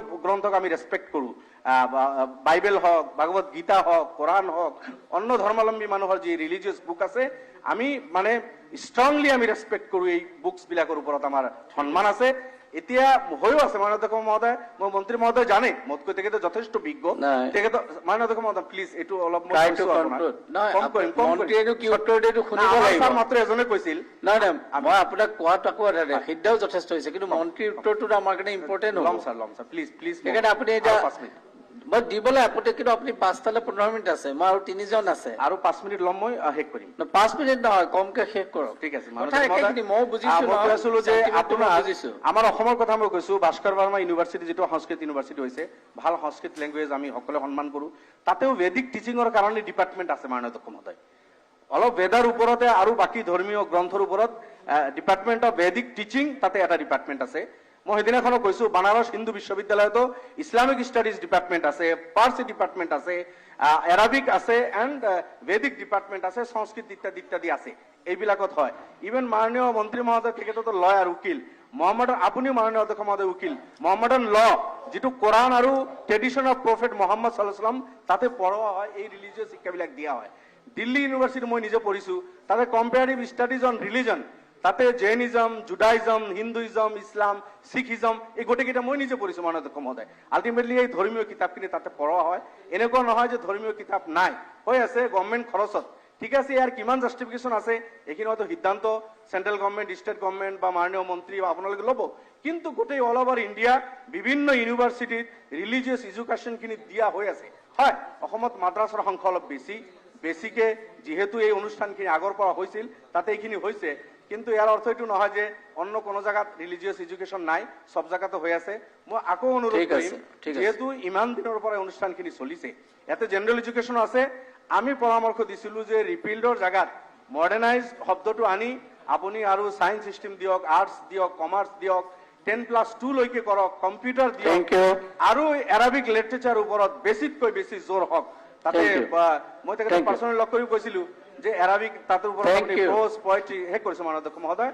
এৰাবিক লিটাৰেচাৰ ওপৰত জোৰ দি এতিয়া কোৰআন বা বাইবেল বা গীতা ইয়াৰ যিবিলাক সিলেক্টেড আপোনাৰ টপিক বা সাবজেক্টস আছে মানুহক ইনসান বনোৱাৰ কাৰণে নিশ্চয় তাতে পাঠ আছে গতিকে তেনেকুৱা ধৰণৰ সিলেক্টেড কিছু চ্যাপ্টাৰ সাবজেক্টস মই ভাবো ৰিলিজিয়াছ বুকৰ পৰা সব ধৰ্মৰ এইবিলাক আনি পঢ়োৱাটো এই যুগত মই ভাল বুলিয়ে ভাবো বৰঞ্চ হৈ আছে এইবিলাক বিভিন্ন ইউনিভাৰ্চিটিত আকৌ সৰ্বশেষত মই শেষ কৰিছো যদি এই বিলটো পাছ নকৰি আজি সিলেক্ট কমিটিত দি অলপ পেন্ডিং কৰি পৰৱৰ্তীলৈ যদি এইটো অলপ চিন্তা কৰে এইটো মোৰ অনুৰোধ আপোনাৰ যোগেদি মাননীয় মন্ত্ৰী মহোদয়লৈ দেৱব্ৰত শইকীয়া মাননীয় অধ্যক্ষ মহোদয় আপোনাক ধন্যবাদ দিছোঁ মোকো সুযোগ দিয়াৰ বাবে মাননীয় মহোদয় অধ্যক্ষ মহোদয় যিখন আইন আনিছে ৰিপিলিং এক্ট এইখনৰ আমি বিৰোধিতা কৰিছোঁ যিহেতু ভাৰত চৰকাৰৰ প্ৰধানমন্ত্ৰী ডাঙৰীয়াই ইতিমধ্যে কৈছে যে ভাৰতবৰ্ষক আমি বিশ্বগুৰু বনাব লাগিব আৰু নিশ্চিতভাৱে বিশ্বগুৰু হ'বলৈ হ'লে ইয়াৰ হিউমেন ৰিচোৰ্চ আগবাঢ়ি যাব লাগিব সবকা সাথ সবকা বিকাশ এই কথাখিনি নিশ্চিতভাৱে হ'ব যেতিয়া আমাৰ দেশৰ সকলো জনগণে আগবাঢ়ি যাব কিন্তু ভাৰতবৰ্ষৰ 20 কোটি মুছলিম লোকৰ ভিতৰত যিটো নেশ্যনেল ষ্টেটিষ্টিক্স অফিচৰ পৰিসংখ্যা সেই অনুসৰি 48% মুছলিমে ভাৰতত 12 ক্লাছলৈকে পঢ়ে আৰু 14% 12 ক্লাছৰ ওপৰত পঢ়ে সেই গতিকে চৰকাৰে এটা গুৰুত্ব দিছে যে সংখ্যালঘুসকলৰ বাবে শিক্ষা দীক্ষাৰ মডাৰ্ণাইজেশ্যন কৰিব লাগে আৰু প্ৰধানমন্ত্ৰী ডাঙৰীয়াৰ যি 15-point new agenda for minority development তাত যিটো 4ৰ্থ নম্বৰ দফা তাতে আছে যে modernising madrasa education provide basic educational infrastructure and resources for the modernisation of madrasa education. সেই গতিকে মাদ্ৰাছা শিক্ষাত যে কেন্দ্ৰ চৰকাৰে গুৰুত্ব দিছে এইটো আমি ধৰিব পাৰোঁ আৰু মাইনৰিটি এফেয়াৰ্ছৰ মন্ত্ৰী ডাঙৰীয়া মুক্তাৰ আব্বাছ নাকভি ডাঙৰীয়াই যোৱা 2019 চনৰ জুন মাহত কৈছে যে মাদ্ৰাছাবিলাক থাকে যিহেতু বহু অঞ্চলত সৰু সৰু গাঁওবিলাকত স্কুল কলেজ নাথাকে আৰু তেখেতসকলে প্ৰায় 9,000তকৈ অধিক মাদ্ৰাছাক সহায় কৰাৰ কথা কৈছে, যিটো ঠিক তেনেধৰণে ভাৰত চৰকাৰৰ এখন পাৰ্লিমেণ্টাৰী পেনেলৰ এটা ৰিপৰ্টত কৈছে যে drop in spending of modernisation scheme is a disturbing trend আৰু সেই গতিকে 80% ইনক্ৰিজ কৰিব বিচাৰিছে মাদ্ৰাছা শিক্ষাত তেখেতসকলে পুঁজি আবণ্টন আৰু এই অনুসৰি 2020-21 চনত 83% গ্ৰোথ হ'ব বাজেটাৰী এলোকেশ্যন 220 কোটি টকালৈ আৰু পৰৱৰ্তী সময়ত 2021-22 চনত 250 কোটি 2022-23 চনত 280 কোটি টকা মাদ্ৰাছা শিক্ষাৰ বাবে কেন্দ্ৰ চৰকাৰে ব্যৱস্থা কৰিবলৈ পৰামৰ্শ দিছে কেন্দ্ৰ চৰকাৰক আমাৰ পাৰ্লিমেণ্টাৰী কমিটিয়ে আৰু প্ৰায় 27,030 শিক্ষক 9,000 মাদ্ৰাছা আৰু এনেকৈ যিখিনি কথা কৈছে সেইখিনিৰ লগত যিহেতু চৰকাৰীভাৱে মডাৰ্ণাইজেশ্যন অফ মানে যিখিনি IDMI বুলি infrastructure development of minority institutes তাৰপিছত scheme for providing quality education in madrasas আজি কেন্দ্ৰ চৰকাৰৰ বিভিন্ন ঘোষিত কাৰ্যসূচী আছে। সেই গতিকে এই সময়ত আৰু যিহেতু 90:10 ৰেচিঅ'টো আমাৰ পুঁজি আহে সেই গতিকে যিহেতু মাদ্ৰাছাসমূহত অকল যে ধৰ্মীয় শিক্ষা দিয়ে এই কথাটো ইতিমধ্যে বহুতে কৈছে যে এই সত্য নহয় কাৰণ অসমীয়া ইংৰাজী গণিত বিজ্ঞান সমাজবিদ্যা আৰবী অসমীয়া সাহিত্যত থকাৰ দৰে কবিতা গল্প আৰু ফিকাহ আৰু আকাইদ এই বিষয়ত 50 নম্বৰ য'ত ইছলাম ধৰ্মীয় কিছু কথা বতৰা থাকে। সেই গতিকে এই কথাখিনি চাই আমি ভাবোঁ যে সদনৰ বহু সংখ্যক সদস্যই কোৱাৰ দৰে সকলোকে লৈ যিহেতু যাব লাগে আপুনি যদি চিলেক্ট কমিটিৰ বাবে এটা বিবেচনা কৰে চৰকাৰৰ মই ভাল পাম আৰু এইখিনিকে কৈ ভাবোঁ যে যিহেতু প্ৰধানমন্ত্ৰীয়ে বিশ্বগুৰু বনাব বিচাৰে আমাক সকলোকে যাব লাগিব আৰু সংখ্যালঘুসকলৰ মাজত যি জন্মৰ হাৰ বৃদ্ধি গৱেষক সমাজ গৱেষকসকলে কৈছে যে ইয়াৰ কাৰণ হ'ল শিক্ষাৰ অনগ্ৰহতা অৰ্থনৈতিক অনগ্ৰহতা এনেকুৱা ধৰণৰ কথা থকাৰ পিছত আমি কেনেকৈ আৰু যিসকলে ট্ৰেডিশ্যনেল শিক্ষাৰ যোগেদিও আগবাঢ়ি পেলাই স্কিল ডেভেলপমেণ্টত যাব পাৰে তাৰ বাবে অসম চৰকাৰৰ বিশেষ কাৰ্যসূচী কেন্দ্ৰ চৰকাৰৰ নিচিনাকৈ ল'ব বুলি আশা কৰি মই এই বিলখনৰ বিৰোধিতা কৰিছোঁ। প্ৰতিভা হাজৰিকা বৃন্দাবন গোস্বামী অকণমান ক'ব খুজিছিলে কিন্তু মই কৈছোঁ সময়ৰ প্ৰতি লক্ষ্য ৰাখিব 2টা বা 3টা চেণ্টেন্স যিকেইটা দৰকাৰ বেছি এলাবৰেট নকৰিব। মাননীয় অধ্যক্ষ মহোদয় মই সকলো কথা শুনি আছোঁ আৰু মাননীয় মন্ত্ৰী ডাঙৰীয়াও কালি কথাখিনি কওঁতে মই বৰ মনোযোগেৰে শুনিছোঁ। মাদ্ৰাছাতে হওক আমাৰ স্কুল হাইস্কুলতে হওক এই ল'ৰা ছোৱালী আমাৰ ল'ৰা ছোৱালী। মই শিক্ষামন্ত্ৰী হৈ সদায় দেখিছিলোঁ মাদ্ৰাছা বোৰ্ডৰ চেয়াৰমেনসকলক আমাৰ ইছলামী সমাজৰ পৰা দিয়ে। মই কাকো নিদি মই নিজে সভাপতি হ'লোঁ আৰু সভাপতি হৈ গোটেই অসমখন ঘূৰিলোঁ। প্ৰথম মই গ'লোঁ কাছাৰলৈ আমাৰ বাছকান্দিৰ হুজুৰ বুলি কয় তেখেতৰ ওচৰলৈ গ'লোঁ। তাত আমি ভূমিকম্প হোৱাৰ কাৰণে 60 লাখমান টকা পৰি আছিল। তেখেতক ক'লোঁ আপোনালোকৰ মাদ্ৰাছাৰ কাৰণে আমাৰ চৰকাৰ বহুত টকা আপোনালোকে যদি লয় মই দিব পাৰোঁ। তেখেতে ক'লে এই টকাত আপোনাৰ অধিকাৰ ক'ত মোক নালাগে আপুনি দৰমহা কিমান পায় এই বুলি মোক এখন ৰচিদ বহি উলিয়াই দিলে আপোনাৰ যি শক্তি তাৰে দিয়ক। মই এটা শিক্ষা পালোঁ যে চৰকাৰী ধন মই মন্ত্ৰী হয় এই মোৰ শব্দটো কোৱাৰ অধিকাৰ মোৰ নাই। তৈবুৰ ৰহমান দেৱৰ ওচৰলৈ গ'লোঁ তেখেতক একেখিনি কথা ক'লোঁ। তেখেতে ক'লে কিয় নল'ম কৰ কাটল দি আমি পুঁজি কৰিছোঁ চৰকাৰখন ইয়াত মোৰ অংশ আছে আমি ল'ম। মাদ্ৰাছা এডুকেশ্যনটো খুব অৱহেলিত হৈছিল। পৰীক্ষা ঠিকমতে পাতিব নোৱাৰে আৰু তাত নতুন কোনো বিষয় অন্তৰ্ভুক্ত কৰা হোৱা নাছিল। তেওঁলোকে পাছ কৰি কলেজত যাব নোৱাৰে। এই ল'ৰা ছোৱালীখিনি আমাৰ ল'ৰা ছোৱালী তেওঁলোকে পৰিৱৰ্তিত যিখন পৃথিৱী সেই পৃথিৱীৰ লগত অপৰিচিত হৈ তেওঁলোক থাকিবলগীয়া হয়। মই সকলো ছুপাৰিণ্টেণ্ডেণ্টক মাতিলোঁ গোমা ফুলবাৰীলৈ আৰু গোমা ফুলবাৰীত এখন ডাঙৰ সভা হ'ল। তেখেতসকলক ক'লো আজি আমাৰ মন্ত্ৰী ডাঙৰীয়াই এটা প্ৰগ্ৰেছিভ এটা প্ৰগতিশীল দৃষ্টিভংগীৰে তেখেতে কালি ইমান সুন্দৰকৈ কথাখিনি কৈছে। এই ল'ৰা ছোৱালীখিনিৰ কাৰণে মই তেওঁলোকৰ লগত কথা পাতিলোঁ যে আপোনালোকৰ সকলো চৰকাৰী হ'ব, সকলোৱে ব্যৱস্থা ল'ব আৰু ইয়াত নতুন নতুন বিষয় আৰম্ভ কৰক। আছিমগঞ্জত যাওঁতে মই আমাৰ ইউএফৰ ওচমানী ডাঙৰীয়াকো মাতিলোঁ, আমাৰ সেই সময়ৰ চন্দ্ৰজিৎ ডাঙৰীয়াকো মাতিলোঁ, সকলো গ'ল, লক্ষ মানুহ হ'ল। এটা পৰিৱেশৰ মাজত সেইদিনা সকলোৱে ল'লে আৰু মাদ্ৰাছাসমূহলৈ চৰকাৰী উন্নয়ন আগবঢ়াব। আজি মাদ্ৰাছাৰ ছাত্ৰ ছাত্ৰীৰা পৰিৱৰ্তিত পৰিল। আজি মানে আমাৰ বিষয়টো দিছে আৰু আমাৰ মন্ত্ৰীজনে যিটো দিছে মই কালিৰ পৰা শুনি পেলাই এটাই অনুভৱ কৰিছোঁ যে এই নতুন চাম পুৰুষক নতুন চাম শিশুক একত্ৰিতভাৱে এখন নতুন পৃথিৱীৰ লগত যাতে দেখুৱাই দিব পাৰে, আগবঢ়াই দিব নোৱাৰে, এই অনুভৱটো হৈছে। গতিকে মই ইছলামিক ধৰ্মৰ কথা আমি জানিম। মোৰ আমাৰ গভৰ্ণমেণ্ট হাইস্কুলত উৰ্দু পঢ়িছিলে, অসমীয়া আমাৰ হিন্দু ল'ৰাই উৰ্দু পঢ়িছিল আৰু এগৰাকী মোৰ বান্ধৱীয়ে সংস্কৃতত MA পঢ়ি BN কলেজ ধুবুৰীত তেওঁ হেড হৈছিল সংস্কৃতত আৰু বহু ইছলামিক ল'ৰাই বহু নেতৃত্ব লৈছে। গতিকে ধৰ্মই প্ৰেম দয়া কৰোণাৰ মাজেৰে মানুহক একত্ৰিত কৰে আৰু ৰাজনীতি আইনৰ মাজেৰে। গতিকে আজি মন্ত্ৰী ডাঙৰীয়াই সেইবোৰ অসুবিধাৰ কথা তেখেতে উল্লেখ কৰি আইনৰ মাজেৰে কোনখিনি কাম লৈ যাব পাৰে সেইটো তেখেতে কৈছে। আৰু ধৰ্মৰ মাজেৰে প্ৰেম দয়া দুটা ধাৰা, কোনটো ধাৰাই শেষত পৃথিৱীখনক কোনফাল লৈ যায় আমি নাজানো, এইটো অৱসামনকাল চলিব। গতিকে আজি এটা কথা আমি সকলো সদনৰ একমত হোৱা উচিত, এইখন অসমত জন্ম হোৱাজনে হুছেইন লিখেনে, আলী লিখেনে, বৰুৱা লিখেনে, ভট্টাচাৰ্য লিখে, তেওঁ কি লিখে বেলেগ কথা, মিচিঙে দনিপলুত কৰক, পাথৰো কৰক। কালি আমাৰ মন্ত্ৰীজনে কোৱা কথা শুনিছোঁ, হয় মই শেষ কৰিছোঁ। গতিকে আজিৰ এইখনৰ উদ্দেশ্যটো তেখেতে আনিছে যে অসমত বসবাস কৰা জাতি ধৰ্ম গোষ্ঠীৰ প্ৰত্যেকটো নৱপ্ৰজন্মক এইখন পৃথিৱীৰ প্ৰত্যাহ্বানৰ মুখামুখি কৰিবৰ কাৰণে এটা যুগৰ পৰা আন এটা উন্নত যুগলৈ লৈ যোৱাৰ কাৰণে সহায় কৰিলে মই ভাবোঁ যে আমি ঐক্যবদ্ধভাৱে আমি যদি আগবাঢ়ি সিদ্ধান্তটো আগবঢ়াই লৈ যাওঁ, তাতকৈ অহা দিনৰ কাৰণে ভাল ইতিহাস আমি তৈয়াৰ কৰোঁ। প্ৰতিভা হাজৰিকা 2 মিনিট বা 3 মিনিট, 3 মিনিটতে কৰিব। অধ্যক্ষ মহোদয়, ভাৰতীয় সংবিধানখন চবৰে কাৰণে আছে।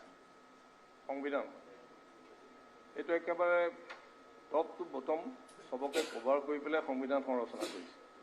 সেইকাৰণে সংবিধানত এটা বৃহৎ ডাঙৰ ছেকশ্যন এটা ডিপ্ৰাইভ কৰিবৰ কাৰণে কিন্তু সংবিধানখন নাই। এটা মই সেই কথাটো মানে দাঙি ধৰিছোঁ। এতিয়া যদি লেংগুৱেজ চাওঁ তেতিয়াহ'লে চাইনা ৱৰ্ল্ডৰ মানে ফাৰ্ষ্ট ইকনমি হ'বলৈ গৈ আছে। চাইনিজ কিন্তু চাইনাৰ লেংগুৱেজটোহে কয়, তেওঁলোকে অইন কথা নাপাতে। তাহাঁতি মানে ইংৰাজীটো আমি চাইনাত গৈ দেখিছোঁ, তাহাঁতি ইংলিছতো কথা নাপাতে, তাহাঁতি চাইনিজ ভাষাই। এতিয়া সেইকাৰণে লেংগুৱেজ কেনট বি মানে বেৰিয়াৰ। লেংগুৱেজ জানিলে যে আমি গৈ পেলাই কোনোবা দেশত কাম পাম সেইটো কথা নহয়। আমাৰ ইয়াৰ এটা সাধাৰণ ড্ৰাইভাৰে নাগালেণ্ডত গাড়ী চলাওঁতে সি নাগা ভাষা কয়। এতিয়া অধ্যক্ষ মহোদয় অসমৰ মানুহক সৰল মানুহ বুলি কয় যে এই মানুহখিনি অতি সহজ সৰল মানুহ। এতিয়া সহজ সৰল মানুহখিনিক মই ভাবিছোঁ যে সহজ সৰল মানুহখিনিক মানে বহুত দিনৰ আগৰ পৰাই বহুতে এই মানুহবিলাকৰ ওপৰত শোষণ চলাই আছে। আমি এইবিলাকত কাহানিও এই দিশবিলাক আমি আচলতে কোনো চোৱা নাই। আৰু আমাৰ কি হৈছে, আমাৰ এই গোটেই বিলখনৰ লগত বেলেগ কথাটো কৈলা, 2-3টা কথা ক'বলৈ দিয়ক আপুনি। বিলখনৰ লগত ৰিলেটেড অন্য কথা ক'লে দিগদাৰ হ'ব ন, বেছি কথা নকওঁ। এতিয়া এইফালে আমাৰ গোটেই সীমাটো আমাৰ চিল হৈ আছে, আমাৰ এইফালে খুলি দিয়া আছে। এতিয়া এইটো চাইডৰ পৰা যিখিনি আহিছে, আমাৰ মানুহটোতো বাহিৰত গৈ শিকিবলৈ নাযায়, খুব কম মানুহ যায়। এতিয়া সেইকাৰণে সেই মানুহবিলাকক এক্সপ্লইট কৰি থকা হৈছে। আজি এতিয়া আমাৰ ইয়াতে কৈছে যে এইটো 700 বছৰৰ আগৰ পৰা আছে বুলি কৈছে, 700 বছৰ আগত। এতিয়া আমাৰ যিটো ৰাজহ অধ্যক্ষ মহোদয়, এই ৰাজহটো আমাৰ চবৰে ৰাজহ আছে নাই? ৰাজহৰ পইচা দি পেলাই আমি বিশেষ এটা আমি ধৰ্ম, যিটো আমাৰ তেখেতেও কৈছে যে এটা আমি বিশেষ ধৰ্ম পঢ়াবৰ কাৰণে আমি সেই ৰাজহটো খৰচ কৰি আছোঁ। কিন্তু তেখেতসকলে আমাৰ শৰ্মা আলীয়েও কৈছে যে প্ৰকৃততে মই ব্যক্তিগতভাৱে ক'বলৈ হ'লে যে আমাৰ যিটো ধৰ্ম মুছলিম ইছলাম ধৰ্ম সেইটো কোনো কাৰণতে এনেকৈ চৰকাৰ পইচা লৈ পেলাই চলিব নোৱাৰে সেইটো আছেই কিন্তু এইটো শৰ্মা আলীয়ে কৈ গৈছে মই তেওঁ কৈ যোৱা কথাটো মই এইটো ডিবেটলৈ মই যাব খোজা নাই এইকাৰণে ক'ব বিচাৰিছো যে আজি যিখন বিল আহিছে এইখন কাকো অপকাৰ কৰিবৰ কাৰণে বিল অহা নাই কাৰো ধৰ্মীয় আলোচনাত বা ধৰ্মীয় চৰ্চাত বাধা দিবৰ কাৰণে অহা নাই চব ৰিলিজন প্ৰেক্টিছ কৰিবৰ কাৰণে they are having liberty under the constitution of India সেইটোত কোনো বাধা নাই কিন্তু মই এই কথাটো কৈছোঁ যে এতিয়া আজি অসমৰ মানুহবিলাকে গোটেই কথাবিলাক লাহে লাহে কেৱল চাবলৈ ধৰিছে আৰু এইটো চাব লাগিব নহ'লে কাইলৈ পৰহিলে অসমখন সাংঘাতিক অৱস্থা হ'ব ঠিক আছে সেইকাৰণে মই আশা ৰাখিম যে আমাৰ আজি এটা সুস্থ সিদ্ধান্ত হোৱা ভাল ঠিক আছে thank you what is your point of order অধ্যক্ষ ডাঙৰীয়া সন্মানীয় সদস্য প্ৰদীপ হাজৰিকা ডাঙৰীয়াই অধ্যক্ষ ডাঙৰীয়া সন্মানীয় সদস্য প্ৰদীপ হাজৰিকা ডাঙৰীয়াই তেখেতৰ বক্তব্য ৰাখিব পাৰে কিন্তু এটা কথাত আমাৰ আপত্তি আছে যে ৰাজহৰ টকাৰে ধৰ্ম চলাই আছে নাই কৈছে ছাৰ ৰাজহৰ টকাৰে ধৰ্ম চলাই আছে বুলি কৈছে ৰাজহৰ টকাৰে ধৰ্ম চলা শব্দটো মই শুনা নাই না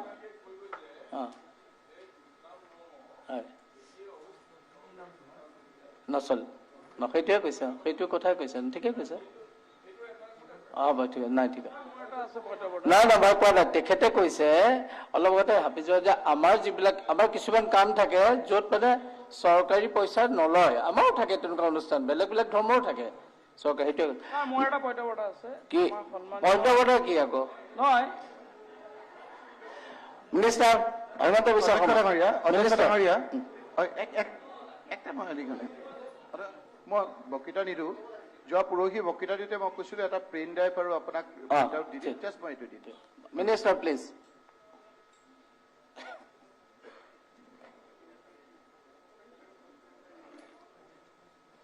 মাননীয় অধ্যক্ষ মহোদয় আজি আমি এই পবিত্ৰ সদনত মাদ্ৰাছা এডুকেশ্যন প্ৰভিন্সিয়েলাইজেশ্যন এক্ট 1995 আৰু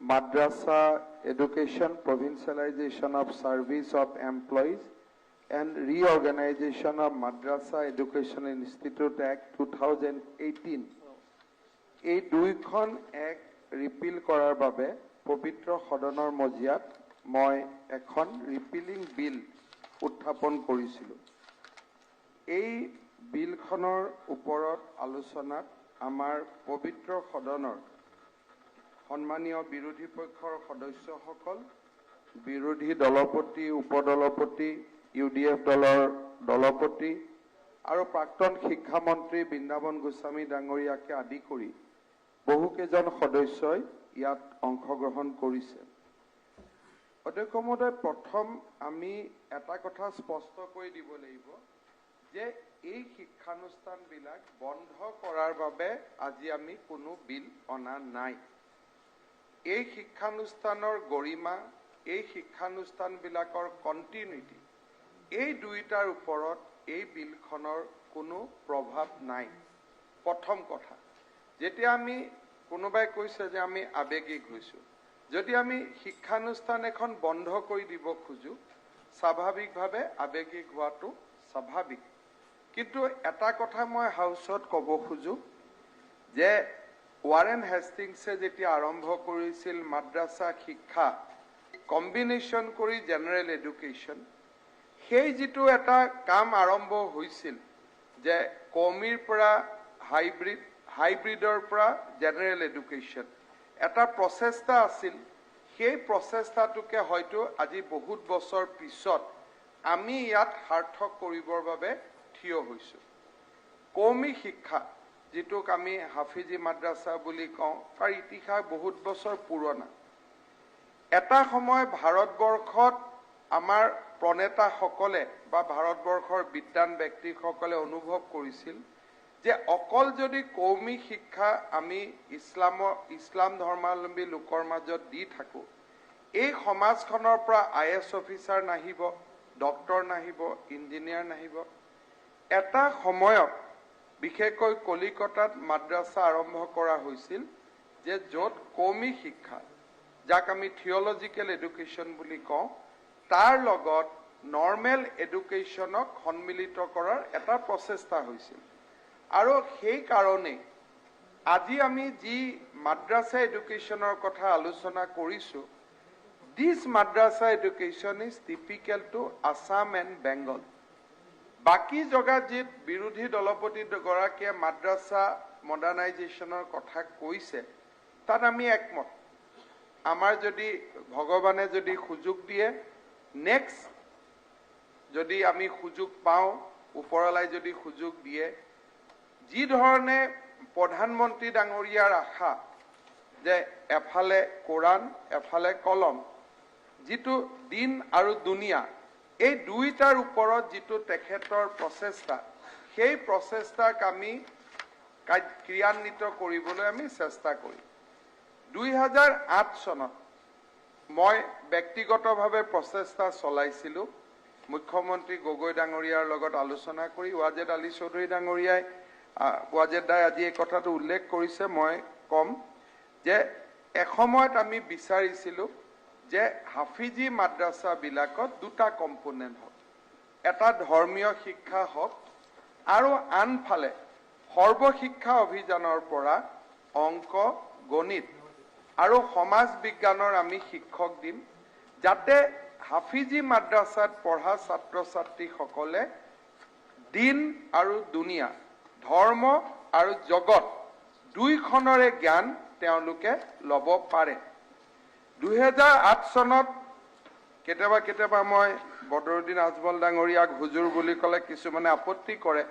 সন্মানত ৰাজনৈতিক পাৰ্থক্য যিয়ে নহওক, সন্মানত যি সন্মান যাৰ য'ত যেনেকুৱা আমি তেনেকে ক'ব লাগিব, তাত কোনো কথা নাই। মই যদি হুজুৰ বুলি কোৱাটো কোনো ভুল হ'ব নোৱাৰে। আজিও মই যিজনে জ্ঞানী তেওঁক হুজুৰ বুলি ক'ম। আমাৰ কোনোবা হিন্দু ধৰ্মৰ ওপৰত জানিলে তেখেতক পণ্ডিত বুলি ক'ম, কোনোবা বাইবেলৰ ওপৰত জানিলে তেখেতক ফাদাৰ বুলি ক'ম। তেওঁ ৰাজনীতিৰ লগত মোৰ একাত্মতা নাথাকিব, ৰাজনীতি বেলেগ বেলেগ হ'ব। এই প্ৰস্তাৱটোলৈ যেতিয়া বদৰুদ্দিন আজমল ডাঙৰীয়াৰ ওচৰত মই গৈছিলোঁ, কাৰণ তেখেত সেই সময়ত আমাৰ আজি ৱাজেদ আলী চৌধুৰী ডাঙৰীয়াই যিটো কথা ইয়াতে উল্লেখ কৰিছে যে তেওঁলোক তেতিয়া তঞ্জিমৰ সভাপতি আছিল।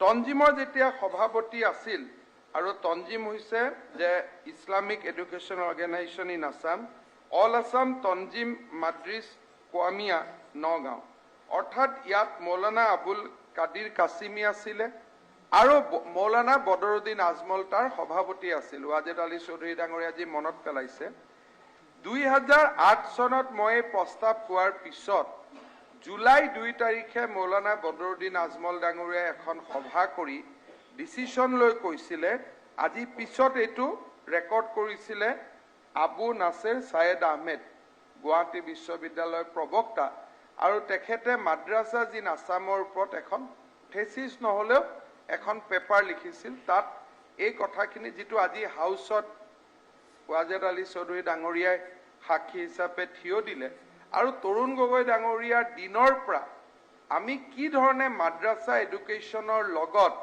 দিন আৰু দুনিয়া দুইটাৰ শিক্ষা দিয়াৰ কাৰণে প্ৰয়াস কৰি আছিলোঁ, আৰু তাৰ ৰাস্তাৰ পৰা আমি যে আজিও আঁতৰি যোৱা নাই, সেই কথাখিনি ক'বৰ কাৰণে মই ইয়াত থিয় হৈছোঁ। তেতিয়া মৌলানা বদৰুদ্দিন আজমলে কৈছিল যে this organisation is opposed to the idea of appointing teacher under the Sarva Shiksha অভিযান। In a meeting of the Tanjim presided over by its president Maulana Badruddin Ajmal on July 2, 2008, they passed a resolution saying that there was a hidden objective in inducting the Sarva Shiksha courses and appointment of teachers in madrasas under the Abhijan. অৰ্থাৎ আমি বিচাৰো যে হাফিজি মাদ্ৰাছা বিলাকো দিন আৰু দুনিয়া দুইটাৰ শিক্ষা হ'ব লাগে। আজি বিৰোধী দলপতি ডাঙৰীয়াই যিটো কথা উল্লেখ কৰিলে, যি মাদ্ৰাছাৰ কথা নাগবী ডাঙৰীয়াই উল্লেখ কৰিছে, সেই মাদ্ৰাছা আমাৰ মাদ্ৰাছা নহয়। এই মাদ্ৰাছা অকল অসম আৰু বেংগলত দেখা পোৱা যায়, যি ৱাৰেং হাষ্টিং ডাঙৰীয়াই আৰম্ভ কৰিছিল। These madrasas are not there in any other part of the country. বাকী ৰাজ্যবিলাকত মাদ্ৰাছা কমে চলায় আৰু কমি মাদ্ৰাছাবিলাকত চৰকাৰে এই সিদ্ধান্তবিলাক নেশ্যনেল মাদ্ৰাছা এডুকেশ্যন বোৰ্ড কংগ্ৰেছৰ দিনত পতাৰ প্ৰচেষ্টা কৰা হৈছিল। কপিল সিবাল ডাঙৰীয়াই কমে আপত্তি কৰিলে যে নহয় আমি দিব নিদিওঁ। আৰবিয়া হাফিজিয়া দুই ধৰণৰ মাদ্ৰাছা আছে। এই মাদ্ৰাছাবিলাকক একত্ৰিত কৰি এটা কম্বাইণ্ড এক্সামিনেশ্যনৰ জৰিয়তে মাদ্ৰাছাক চলাবৰ কাৰণে প্ৰচেষ্টা কৰা হৈছিল কংগ্ৰেছৰ দিনত। এইবিলাক মই কংগ্ৰেছৰ পৰা শিকি অহা কথা, ইয়াত মই ইনভেন্ট কৰা নাই। এটা চেষ্টা কৰা হৈছিল ৰাইট টু এডুকেশ্যনৰ সময়ত যে এই শিক্ষাটোক আমি মডাৰ্ণাইজ কৰিম, আধুনিকৰণ কৰিম। প্ৰধানমন্ত্ৰী নৰেন্দ্ৰ মোদী ডাঙৰীয়াই সবকা সাথ সবকা বিকাশ এই নীতিৰ আধাৰত তেওঁলোকে কৈছিলে যে দিন আপোনালোকে চলাওক, দুনিয়াটো আমাক চলাব দিয়ক। অৰ্থাৎ ইছলামৰ শিক্ষা, হাদিছ কোৰাণৰ শিক্ষা আপোনালোকে দিয়ক, কিন্তু জ্ঞান প্ৰজ্ঞা যিটো ব্যৱহাৰিক জ্ঞান আৰু প্ৰজ্ঞা তাক দিয়াৰ দায়িত্ব আমাক দিয়ক। কিছু মাদ্ৰাছাই সেই দিশত গৈছে, কিছু মাদ্ৰাছাই সেই দিশত যোৱা নাই। ভগৱানে যদি মোক সুযোগ দিয়ে, মোৰ প্ৰচেষ্টা থাকিব যে অসমত হাফিজি মাদ্ৰাছাসমূহৰ পঞ্জীয়ন হ'ব লাগে। তেওঁলোকে বেছিক এই কিতাপখন মই অনুৰোধ কৰিম যে যিসকল আজি আৱেগিক হৈছে মাদ্ৰাছা এডুকেশ্যন লৈ, তেওঁলোকে কিতাপখন পঢ়িব।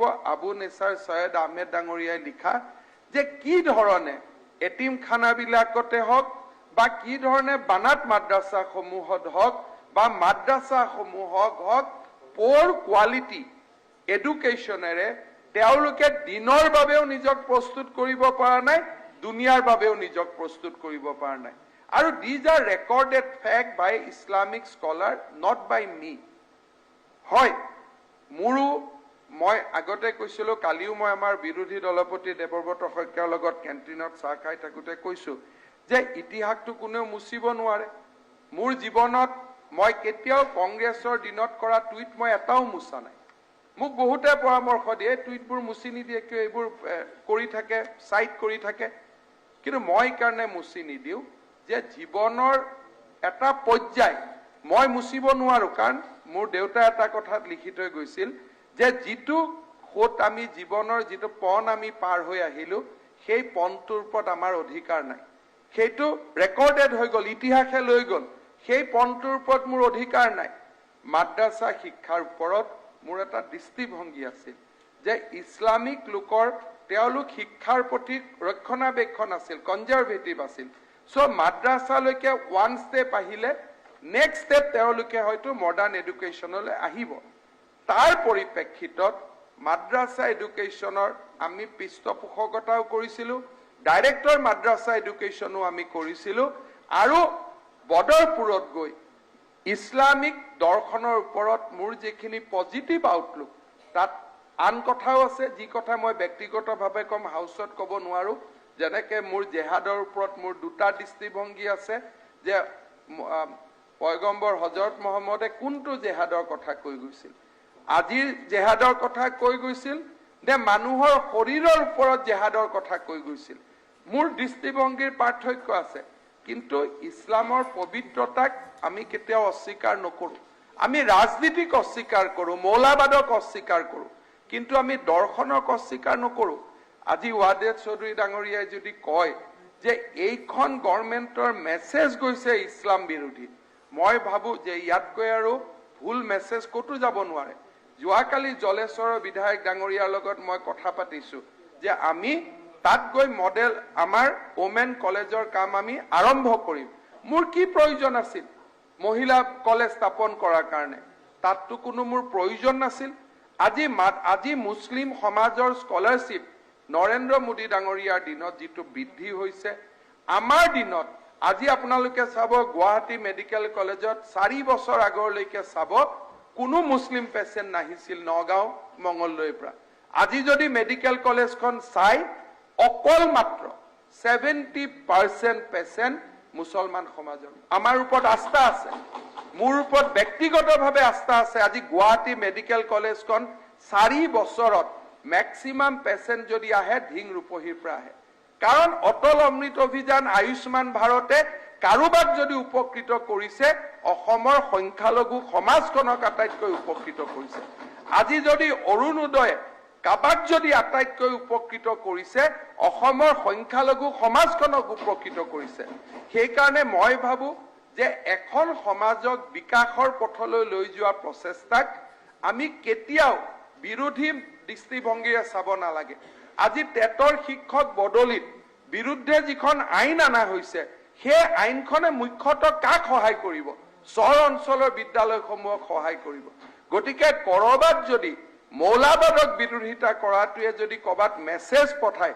যে ধৰ্মক বিৰোধিতা কৰিছো মই ভাবো সেয়া ভুল কথা যোৱা কেইদিনমান আগতে আমিনগাঁৱত স্কুটি বিতৰণৰ সভা হৈছিল ৰেকিবুদ্দিন আহমেদ ডাঙৰীয়া আছিল তাত মই কৈছিলো যে আজি আমি ইয়াতে স্কুটি বিতৰণ কৰিছো এছাম ছোৱালী অথচ এই বয়সৰে একে ছোৱালী কোনোবা জাগাত 6 গৰাকী 7 গৰাকী সন্তানৰ পিতৃ হৈ জীৱনৰ বেদনাদায়ক দৃশ্যবিলাক তেওঁলোকে উপভোগ কৰি আছে তেওঁলোকে চাই আছে সেই সভাত মই কৈছিলো যে যেতিয়ালৈকে সেইখন সমাজক আমি ৰূপান্তৰ কৰিব নোৱাৰো কোনেও নিবিচাৰে আজি বিধানসভাত থকা কোনো এজন সদস্যই নিবিচাৰে যে 14 বছৰত কোনোবা ছোৱালীৰ বিয়া হওক 20 বছৰত 5 জনী ছোৱালীৰ সন্তানৰ মাতৃ হওক আজি বৰপেটা মেডিকেল কলেজত যেতিয়া মই যাওঁ ছোৱালীবিলাকক শিকাই দিয়া হৈছে যে বয়স কিমান মা দুটা সন্তান অলৰেডি লগে লগে কৈ দিয়া 24 বছৰ ডক্টৰক খুদু বয়স কিমান স্যাৰ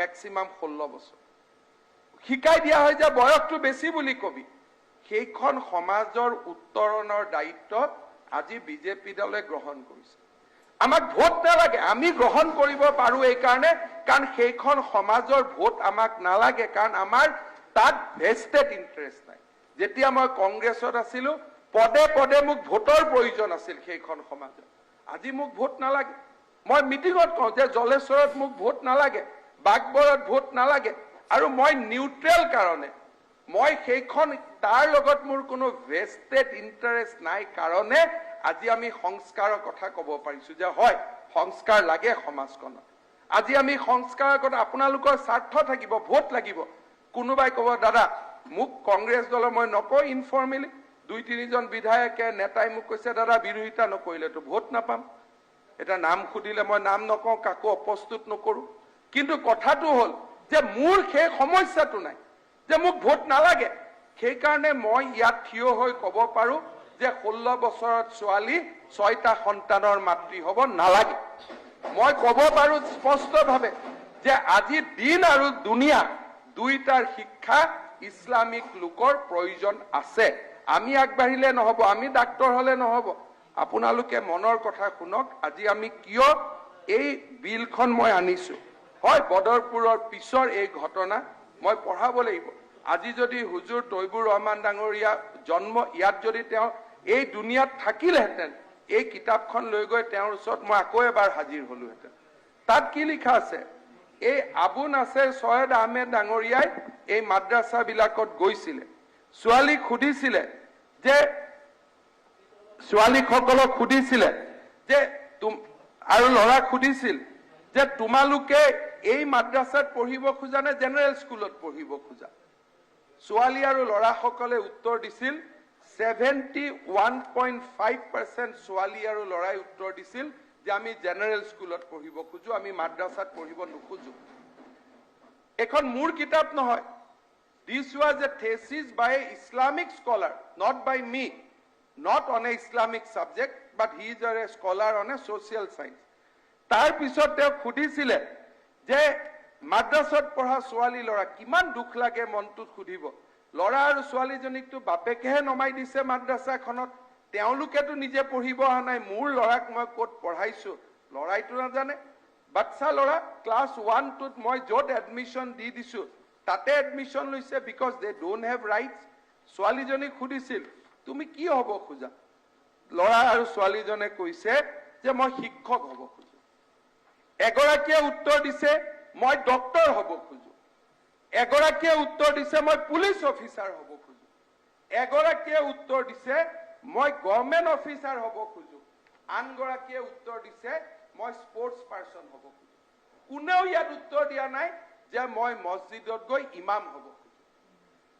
কোনো এগৰাকী ছাত্ৰ ছাত্ৰীয়ে উত্তৰ দিয়া নাই যে মই ইমাম হ'ব খোজো। সকলোৱে ভাবিছে মাদ্ৰাছাত মোৰ দেউতাই দিছে মইতো ডাক্তৰ হ'ম, মইতো ইঞ্জিনিয়াৰ হ'ম। ক্লাছ 10ত গৈ মই বুজিছো যে মোক দেউতাই এনেকুৱা এটা শিক্ষা দিলে যে মই ডাক্তৰো হ'ব নোৱাৰো, ইঞ্জিনিয়াৰো হ'ব নোৱাৰো। কোনোবাই চেপ ললে যে নহয়, আল্লাই কৈছে মই আল্লাহৰ কামত থাকিব লাগে, কিন্তু আল্লাহটো মোক ডক্তৰ হোৱা মানা কৰা নাই, আল্লাহটো মোক ইঞ্জিনিয়াৰ হোৱা মানা কৰা নাই। তাৰ পিছত আপোনালোকে সুধি চাব, সুধা হৈছিল যে এই শিক্ষা তোমালোকে ভাল পাইছানে? 11% অকল ষ্টুডেণ্টে কৈছে যে ইয়েছ আমি ভাল পাইছো। ডিসলাইক কিমানে কৰিছে? 12%। বাকি সকলে কৈছে আমি বেছি, নট ভেৰি মাছ 36%। আৰু কিছুমানে কৈছে আমিতো নাজানোই, উই আৰ আনসাৰ্টেন 22%। আজি তাৰ পিছত আপোনালোকে চাওক যে আজি আমাৰ ইয়াতে মানুহক সুধিছে যে তোমালোকে কিয় দেউতা তোমালোকে কিয় মাদ্ৰাছাক পঠুৱাইছে, গাৰ্জেনক সুধিছে, গাৰ্জেনে কৈছে আমাৰ হাতত কোনো উপায় নাই, আমাৰ হাতত একো ব্যৱস্থা নাই, আমাৰ খোৱা বোৱাৰ পইচা নাই। আৰু কিছুমানে কৈছে যেটো আল্লাহৰ উইচ 14%। মই আমাৰ সদনত যিসকল আজি আবেগিক হৈছে, চিলড্ৰেন ডিজিয়াৰ মাদ্ৰাছত পঢ়ি থকা শিক্ষকক ছাত্ৰক শিক্ষকৰ আগত ইন্টাৰভিউ লোৱা হৈছে in presence of the teachers. Student জনে উত্তৰ দিছে যে মাদ্ৰাছাতে পঢ়ি থাকিব খোজা নে জেনেৰেল ষ্টাডিত যাব খোজা। 83% ষ্টুডেণ্টে কৈছে যে আমি জেনেৰেল ষ্টাডিত পঢ়িব খোজা, আমি মাদ্ৰাছাত পঢ়িব নোখোজো। So this is the reality of your society. আপোনালোকৰ সমাজখনক আপোনালোকে চোৱাৰ সময় আহিছে। আৰু মই আজি এইখিনি কথা ক'ব পাৰিছো কাৰণ আপোনালোকে এই কথাখিনি ক'ব নোৱাৰে, আপোনালোকৰ ভোট নোহোৱা হ'ব। মই এইখিনি কথা ক'ব পাৰো কাৰণ মোক ভোট নালাগে, মোক ভোট নালাগে কাৰণে এই কথাখিনি মই ক'ব পাৰো। কাৰণ আমি সেই ধৰণৰ জাগাত গৈ ভোট বিচাৰো নে প্ৰশ্ন নুঠে আৰু পোৱাৰো প্ৰশ্ন নুঠে আৰু another 20 years হ'ল। আজি অধ্যক্ষ মহোদয়, সভাপতি মহোদয়, এই যে আজি আমি এই স্কুলবিলাক আমি বন্ধ কৰিব যোৱা নাই। আপোনালোকে দেখিব অহা 2 বছৰৰ ভিতৰত মোক আপোনালোকে ক'ব এই স্কুলবিলাকত এনৰোলমেণ্ট বাঢ়িব। আজিৰ দিনত ফ্ৰড ষ্টুডেণ্টবিলাকে তাতে কাম কৰি আছে, পঢ়ি আছে, যাক মেট্ৰিকৰ চাৰ্টিফিকেট লাগে। ফ্ৰড কিয় কৈছো? এগেইন ইয়াত কৈছে যে যিমান এনৰোলমেণ্ট দেখুৱাইছে তাতকৈ বহুত কম এনৰোলমেণ্ট আছে, খালি প্ৰাদেশিকৰণ হ'বৰ কাৰণে এনৰোলমেণ্টৰ কথা তেওঁলোকে দেখুৱাইছে। আজি আপোনালোকে দেখিব in next 5 years, next 2 years এই স্কুলবিলাকত আমি কি কৰিছো? কেৰিকুলাম চেঞ্জ হ'ব, থিওলজিক্যাল সাবজেক্টখিনি নোহোৱা হ'ব, তাৰ জায়গাত অংক, গণিত, বিজ্ঞান আহিব। আৰু আপোনালোকে দেখিব নাম্বাৰ অফ ষ্টুডেণ্টছ আজি মাদ্ৰাছা হৈ থকাতকৈ যিমান আছে, number of students will increase, and that too from the Islam community, that too from the Muslim community. আপোনালোকে মই বিশ্বাস কৰো যে এই সিদ্ধান্ত যদি জনপ্ৰিয়তাৰে আপোনালোকে জুখে 2 বছৰ পিছত আপোনালোকে দেখিব আজি সকলোৱে নিজৰ সমষ্টিৰ মাদ্ৰাছাবিলাকৰ এনৰোলমেণ্ট কৰি লওক। অহাকালি যেতিয়া এই মাদ্ৰাছাবিলাক 1/4/2021 পৰা জেনেৰেল ষ্টুডেণ্ট তাত এডমিশ্যন হ'ব উইথ বেটাৰ টিচাৰ্ছ, তেতিয়াহ'লে আপোনালোকে দেখিব তাত নাম্বাৰ অফ ষ্টুডেণ্ট বাঢ়িব। আৰু 10 বছৰ পিছত আপোনালোকে গৌৰৱ কৰিব যে সেই স্কুলৰ পৰা এলামনি কোন? অমুক ডক্টৰ। এলামনিক আজি আমাৰ নাম কোৱা হৈছে যে অমুক অমুক কেইজন ডক্টৰ ইঞ্জিনিয়াৰ হৈছে, বাট 2 দিন পিছত আপোনালোকে নাম ক'ব পাৰিব যে 700খন স্কুল আৰু কলেজৰ পৰাই ডক্টৰ ইঞ্জিনিয়াৰ হৈছে। নাম গৱেষণা কৰি আনিব প্ৰয়োজন নাথাকিব, নাম নিজে নিজে ওলাব যে অমুক অমুক অমুক অমুক। গৱেষণা কৰি 3টা নাম আনিব নালাগে। পৃথিৱীত এক্সেপশ্যন থাকে, এক্সেপশ্যন কেতিয়াও ৰুলছ হ'ব নোৱাৰে। সেইকাৰণে অধ্যক্ষ মহোদয় মই ক'ব খোজো যে এই আজি 600 শিক্ষানুষ্ঠান, যিখিনি শিক্ষানুষ্ঠান ক'ত আছে? আপোনালোকৰ সমাজত আছে। অৰ্থাৎ জলেশ্বৰ সমষ্টিত আছে, বদৰপুৰত আছে, চেঙাত আছে, বৰপেটাত আছে, ধুবুৰীত আছে, দেখিব এনৰোলমেণ্ট বাঢ়িব। কাৰণ these will be government institute, এইখিনি গভৰ্ণমেণ্ট অনুষ্ঠান হৈয়ে থাকিব। মাত্ৰ থিঅলজিকেল ছাবজেক্টখিনি নোহোৱা হ'ব, বিল্ডিং একে থাকিব, শিক্ষক নতুন শিক্ষক আহিব, পুৰণা শিক্ষকসকলেও দৰমহা পাই থাকিব, নাম্বাৰ অফ ষ্টুডেণ্টছ বাঢ়িব। মই এক ষ্টেপ আগত যাম।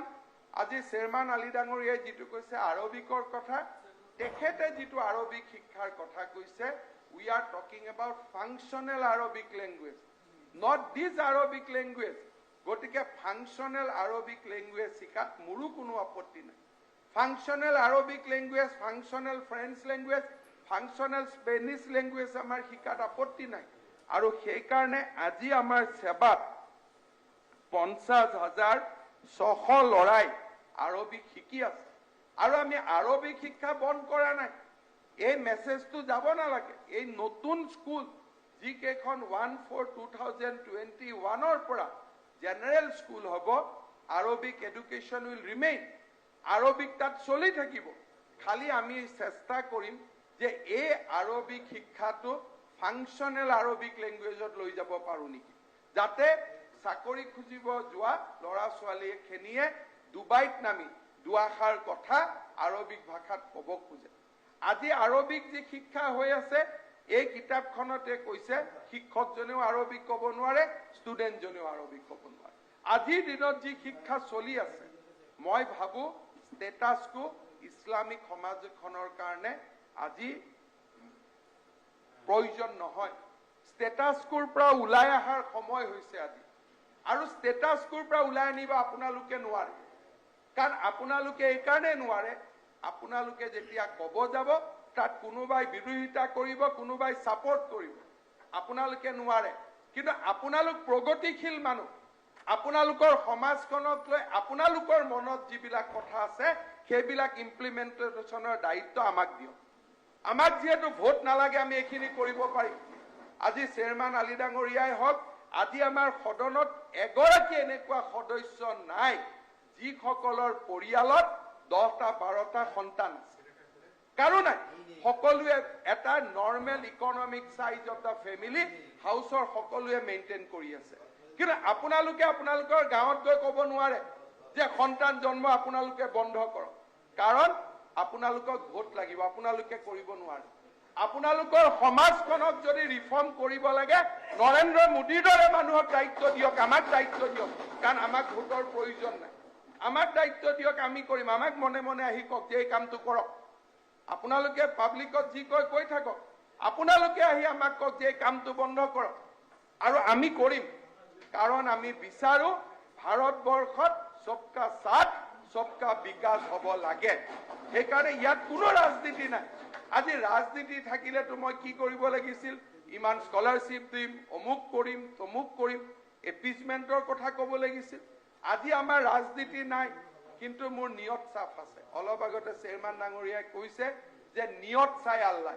হয়, আমাৰ ধৰ্মটো নিয়ত চাই, আৰু নিয়ত যদি চাই তেতিয়াহ'লে আল্লাহ ঈশ্বৰে ক'ব যে ধুবুৰীত মেডিকেল কলেজ নিয়ত খাৰাপ থাকিলে কেতিয়াও আমি নকৰিম। যদি নিয়ত খাৰাপ থাকিলেহেঁতেন ধুবুৰীত মেডিকেল কলেজ আমি কেতিয়াও নকৰিলোঁ। এই কথাবিলাক মই ভাবোঁ আপোনালোকৰ হৃদয়তো মোৰ কথাখিনিয়ে স্পৰ্শ কৰিব।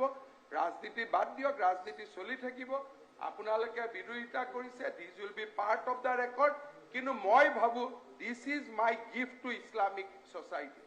এই যে মাদ্ৰাছা কেইখন আজি মই জেনেৰেল এডুকেশ্যনেল ইনষ্টিটিউট কৰিলোঁ, 10 বছৰ পিছত তাৰ পৰা যিবিলাক মুছলমান ল'ৰা ডক্টৰ ইঞ্জিনিয়াৰ হ'ব, তেওঁলোকে আমাৰ চৰকাৰখনক কৃতজ্ঞতাৰে সৈতে ক'ব। আৰু মই তেনেকেই ভাবোঁ।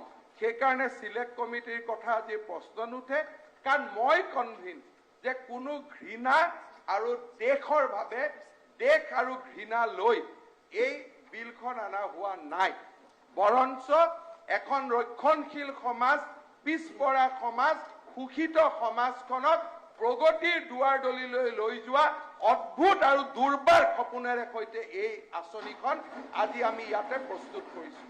যোৱাকালি মই কৈছিলোঁ যে হয়, legally Euro argument doesn't stand, যে কোনো ধৰণে আমি এটা ধৰ্মৰ শিক্ষা দিব নোৱাৰো কম্পাৰেটিভ ষ্টাডি ইয়েছ কটন কলেজত ইছলামিক ষ্টাডি আছে ইছলামিক সভ্যতাৰ ষ্টাডি হ'ব পাৰে তাক কোনেও না কৰিব নোৱাৰে বাইবেল কোৰাণ গীতাৰ মাজত কম্পাৰেটিভ ষ্টাডি হ'ব পাৰে তাত কোনো আপত্তি নাই কিন্তু কৌমিক শিক্ষাৰ ওপৰত চৰকাৰে ধন দিব নোৱাৰে অম্বেদকাৰে যেতিয়া সংবিধানত ডিবেট হৈছিলে সেই সময়ত অম্বেদকাৰে কৈছিল যে religious instruction has no place in curriculum এইটো ডক্টৰ বি.আৰ. আম্বেদকাৰে কৈ গৈছিল কিন্তু পশ্চিমবংগ আৰু অসমত আমি এই কামটো কৰি আছিলো বিকজ অফ এ ট্ৰেডিশ্যন কিন্তু যদি মই এই কথাখিনি কওঁ যে বাইবেল নাই গীতা নাই গতিকে কোৰাণো নহ'ব এনেকুৱা লাগিব যেন আমি জেদত কৰিছো আমি কিবা দেশ আৰু ঘৃণাৰে কৰিছো নেকি কিন্তু যেতিয়া লিগেল প্ৰশ্ন আহে we have to answer legally কোৰ্টত হয়তো will answer that in legal terms যে নহয় কোৰাণ আমি শিকাব নোৱাৰো পবিত্ৰ কোৰাণ আমি শিকাব নোৱাৰো কাৰণ পবিত্ৰ বাইবেল আৰু গীতাও আমি শিকোৱা নাই that will be my legal argument কিন্তু যদি আপোনালোকে আসল আৰ্গুমেন্ট শুনে প্ৰধানমন্ত্ৰী নৰেন্দ্ৰ মোদী ডাঙৰীয়াৰ যি সংকল্প আমাক ভোট নালাগে আমি এপিজমেন্ট নকৰো আমাৰ কিন্তু কমিউনিটিটোৰ লগত কোনো আমাৰ ভেষ্টেড ইন্টাৰেষ্ট নাই কিন্তু বহুত দূৰত ৰাজনীতিৰ পৰা দূৰত থাকি সেই কমিউনিটিটোক আমি আগুৱাই লৈ যোৱাৰ প্ৰচেষ্টা কৰিম আজি কোনোবাই ক'ব পাৰে ৰক্ষণশীল সমাজখনে ক'ব পাৰে যে ট্ৰিপল তালাক বিল আমি কিয় আনিলো আজি কিয় সুপ্ৰিম কোৰ্টে ক'লে যে তালাক বন্ধ হ'ব লাগে আমি আপত্তি কৰিব নোৱাৰো আমাৰ ৰাজনীতি কৰা মানুহে ইছলাম ধৰ্মৰ মানুহে গৈ কোনেও ক'ব নোৱাৰে যে ট্ৰিপল তালাক বিলখনক মই সমৰ্থন কৰো কিন্তু এই ট্ৰিপল তালাক বিলখন পাছ কৰি মোদী ডাঙৰীয়াই কৰবাত এটা ভোটো বেছি পোৱা নাই যে কোনোবা মুছলমান ছোৱালীয়ে ভোট দিছে কোনোবা মুছলমান মাতৃয়ে তেওঁক ভোট দিছে অন্তত ইলেক্টৰেল ৰেকৰ্ডে সেই কথা নকয় আৰু তেওঁ জানে তেওঁৰ দৰে বিদ্বান মানুহ এজনে যে এই আইন পাছ কৰিলেও কোনো ছোৱালী এজনীও মোক ভোট নিদিয়ে যেতিয়ালৈকে এই সমাজখনত ৰক্ষণশীলতাৰ প্ৰভাৱ থাকিব কিন্তু তেওঁ কৰিছে বিকজ আমি ভাবো যে এই কৰাৰ প্ৰয়োজনীয়তা আছিল আৰু আজিও আমি কৰিছো কাৰণ মই ভাবো যে সেই সমূহ স্কুলত যেতিয়া ডাক্তৰ আৰু ইঞ্জিনিয়াৰ ওলাব এয়া আপোনালোকৰ বাবে গৌৰৱ কঢ়িয়াই আনিব তৃতীয়তে মই দেৱব্ৰত শইকীয়া ডাঙৰীয়াৰ লগত একমত যে ভাৰত চৰকাৰৰ যি পলিচি সেই পলিচি মতে লাহে লাহে কৌমৰ লগত কাম কৰি 2008ত আমি প্ৰচেষ্টা চলাইছিলো সফল নহলো লাহে লাহে কৌমৰ লগত কাম কৰি উইদাউট এনি যিটো কয় হেঁচা ভাবুকি সেই ধৰণৰ পৰিৱৰ্তে মৰম আৰু চেনেহৰ মাজেৰে আমাৰ ইণ্টেনশ্যন বুজাই অসমত চলি থকা মাদ্ৰাছাসমূহত হাফিজি বা কৌমি মাদ্ৰাছাসমূহতো লাহে লাহে দিন আৰু দুনিয়া এই দুইটাৰ শিক্ষা দিয়াৰ বাবে আমি আগুৱাই লৈ যাব লাগিব মই ভাবো যে মই কেতিয়াও কোনোবাই ক'ব পাৰে যে হিমন্ত বিশ্ব শৰ্মা আমাৰ বিৰোধী নহয় বিৰোধী হোৱাৰ প্ৰশ্নই নুঠে মোৰ ৰাজনৈতিক জীৱনৰ যিমান ট্ৰেক ৰেকৰ্ড আছে কোনেও ক'ব নোৱাৰে মই কাৰোবাৰ বিৰোধী মৌলাবাদক বিৰোধী কৰা মানে ইছলামক বিৰোধী কৰা নহয় কোনোবা মুছলমান ল'ৰাক ডাক্তৰ ইঞ্জিনিয়াৰ কৰিব প্ৰচেষ্টা চলোৱাটো ইছলাম বিৰোধী কেতিয়াও হ'ব নোৱাৰে তাক মই বিশ্বাস কৰোঁ আৰু মই ভাবো যে সদনে আজিৰ এই আইনখন সেই ধৰণৰ স্পিৰিটৰ মাজেৰে গ্ৰহণ কৰিব থ্যাংক ইউ মাননীয় মুখ্য মহোদয় এই ক্ষেত্ৰত আমাৰ দুটামান কথা আমাৰ ক'বলগীয়া আছে মুখ্য মহোদয় প্লিজ চিট ডাউন মই সকলোৱে শুনিম তিনিজন চাৰিজন একেলগে সময় উঠিলে হ'ব প্ৰথম প্ৰশ্নটো হৈছে যে আমি প্ৰায় এঘণ্টাতকৈ বেছি ডিবেট কৰিছোঁ এইটোত মন্ত্ৰীয়েও প্ৰায় আধা ঘণ্টা কৈছে আপোনালোকৰ প্ৰায় এঘণ্টা সময় আমি দিছিলোঁ এঘণ্টা 45 মিনিটটো সময় দিছোঁ মই কথা যে এতিয়া আমাৰ সংশোধনী গীতাৰ ওপৰত প্ৰত্যাহাৰ কৰা বা নকৰাৰ কথা আহিব যদি আপোনালোকে কিবা এটা ক্লেৰিফিকেশ্যন পালে প্ৰত্যাহাৰ কৰাৰ কথা ভাবিছে কৰক নহ'লেতো মই নোৱাৰিম এনেকৈ কথা পাতি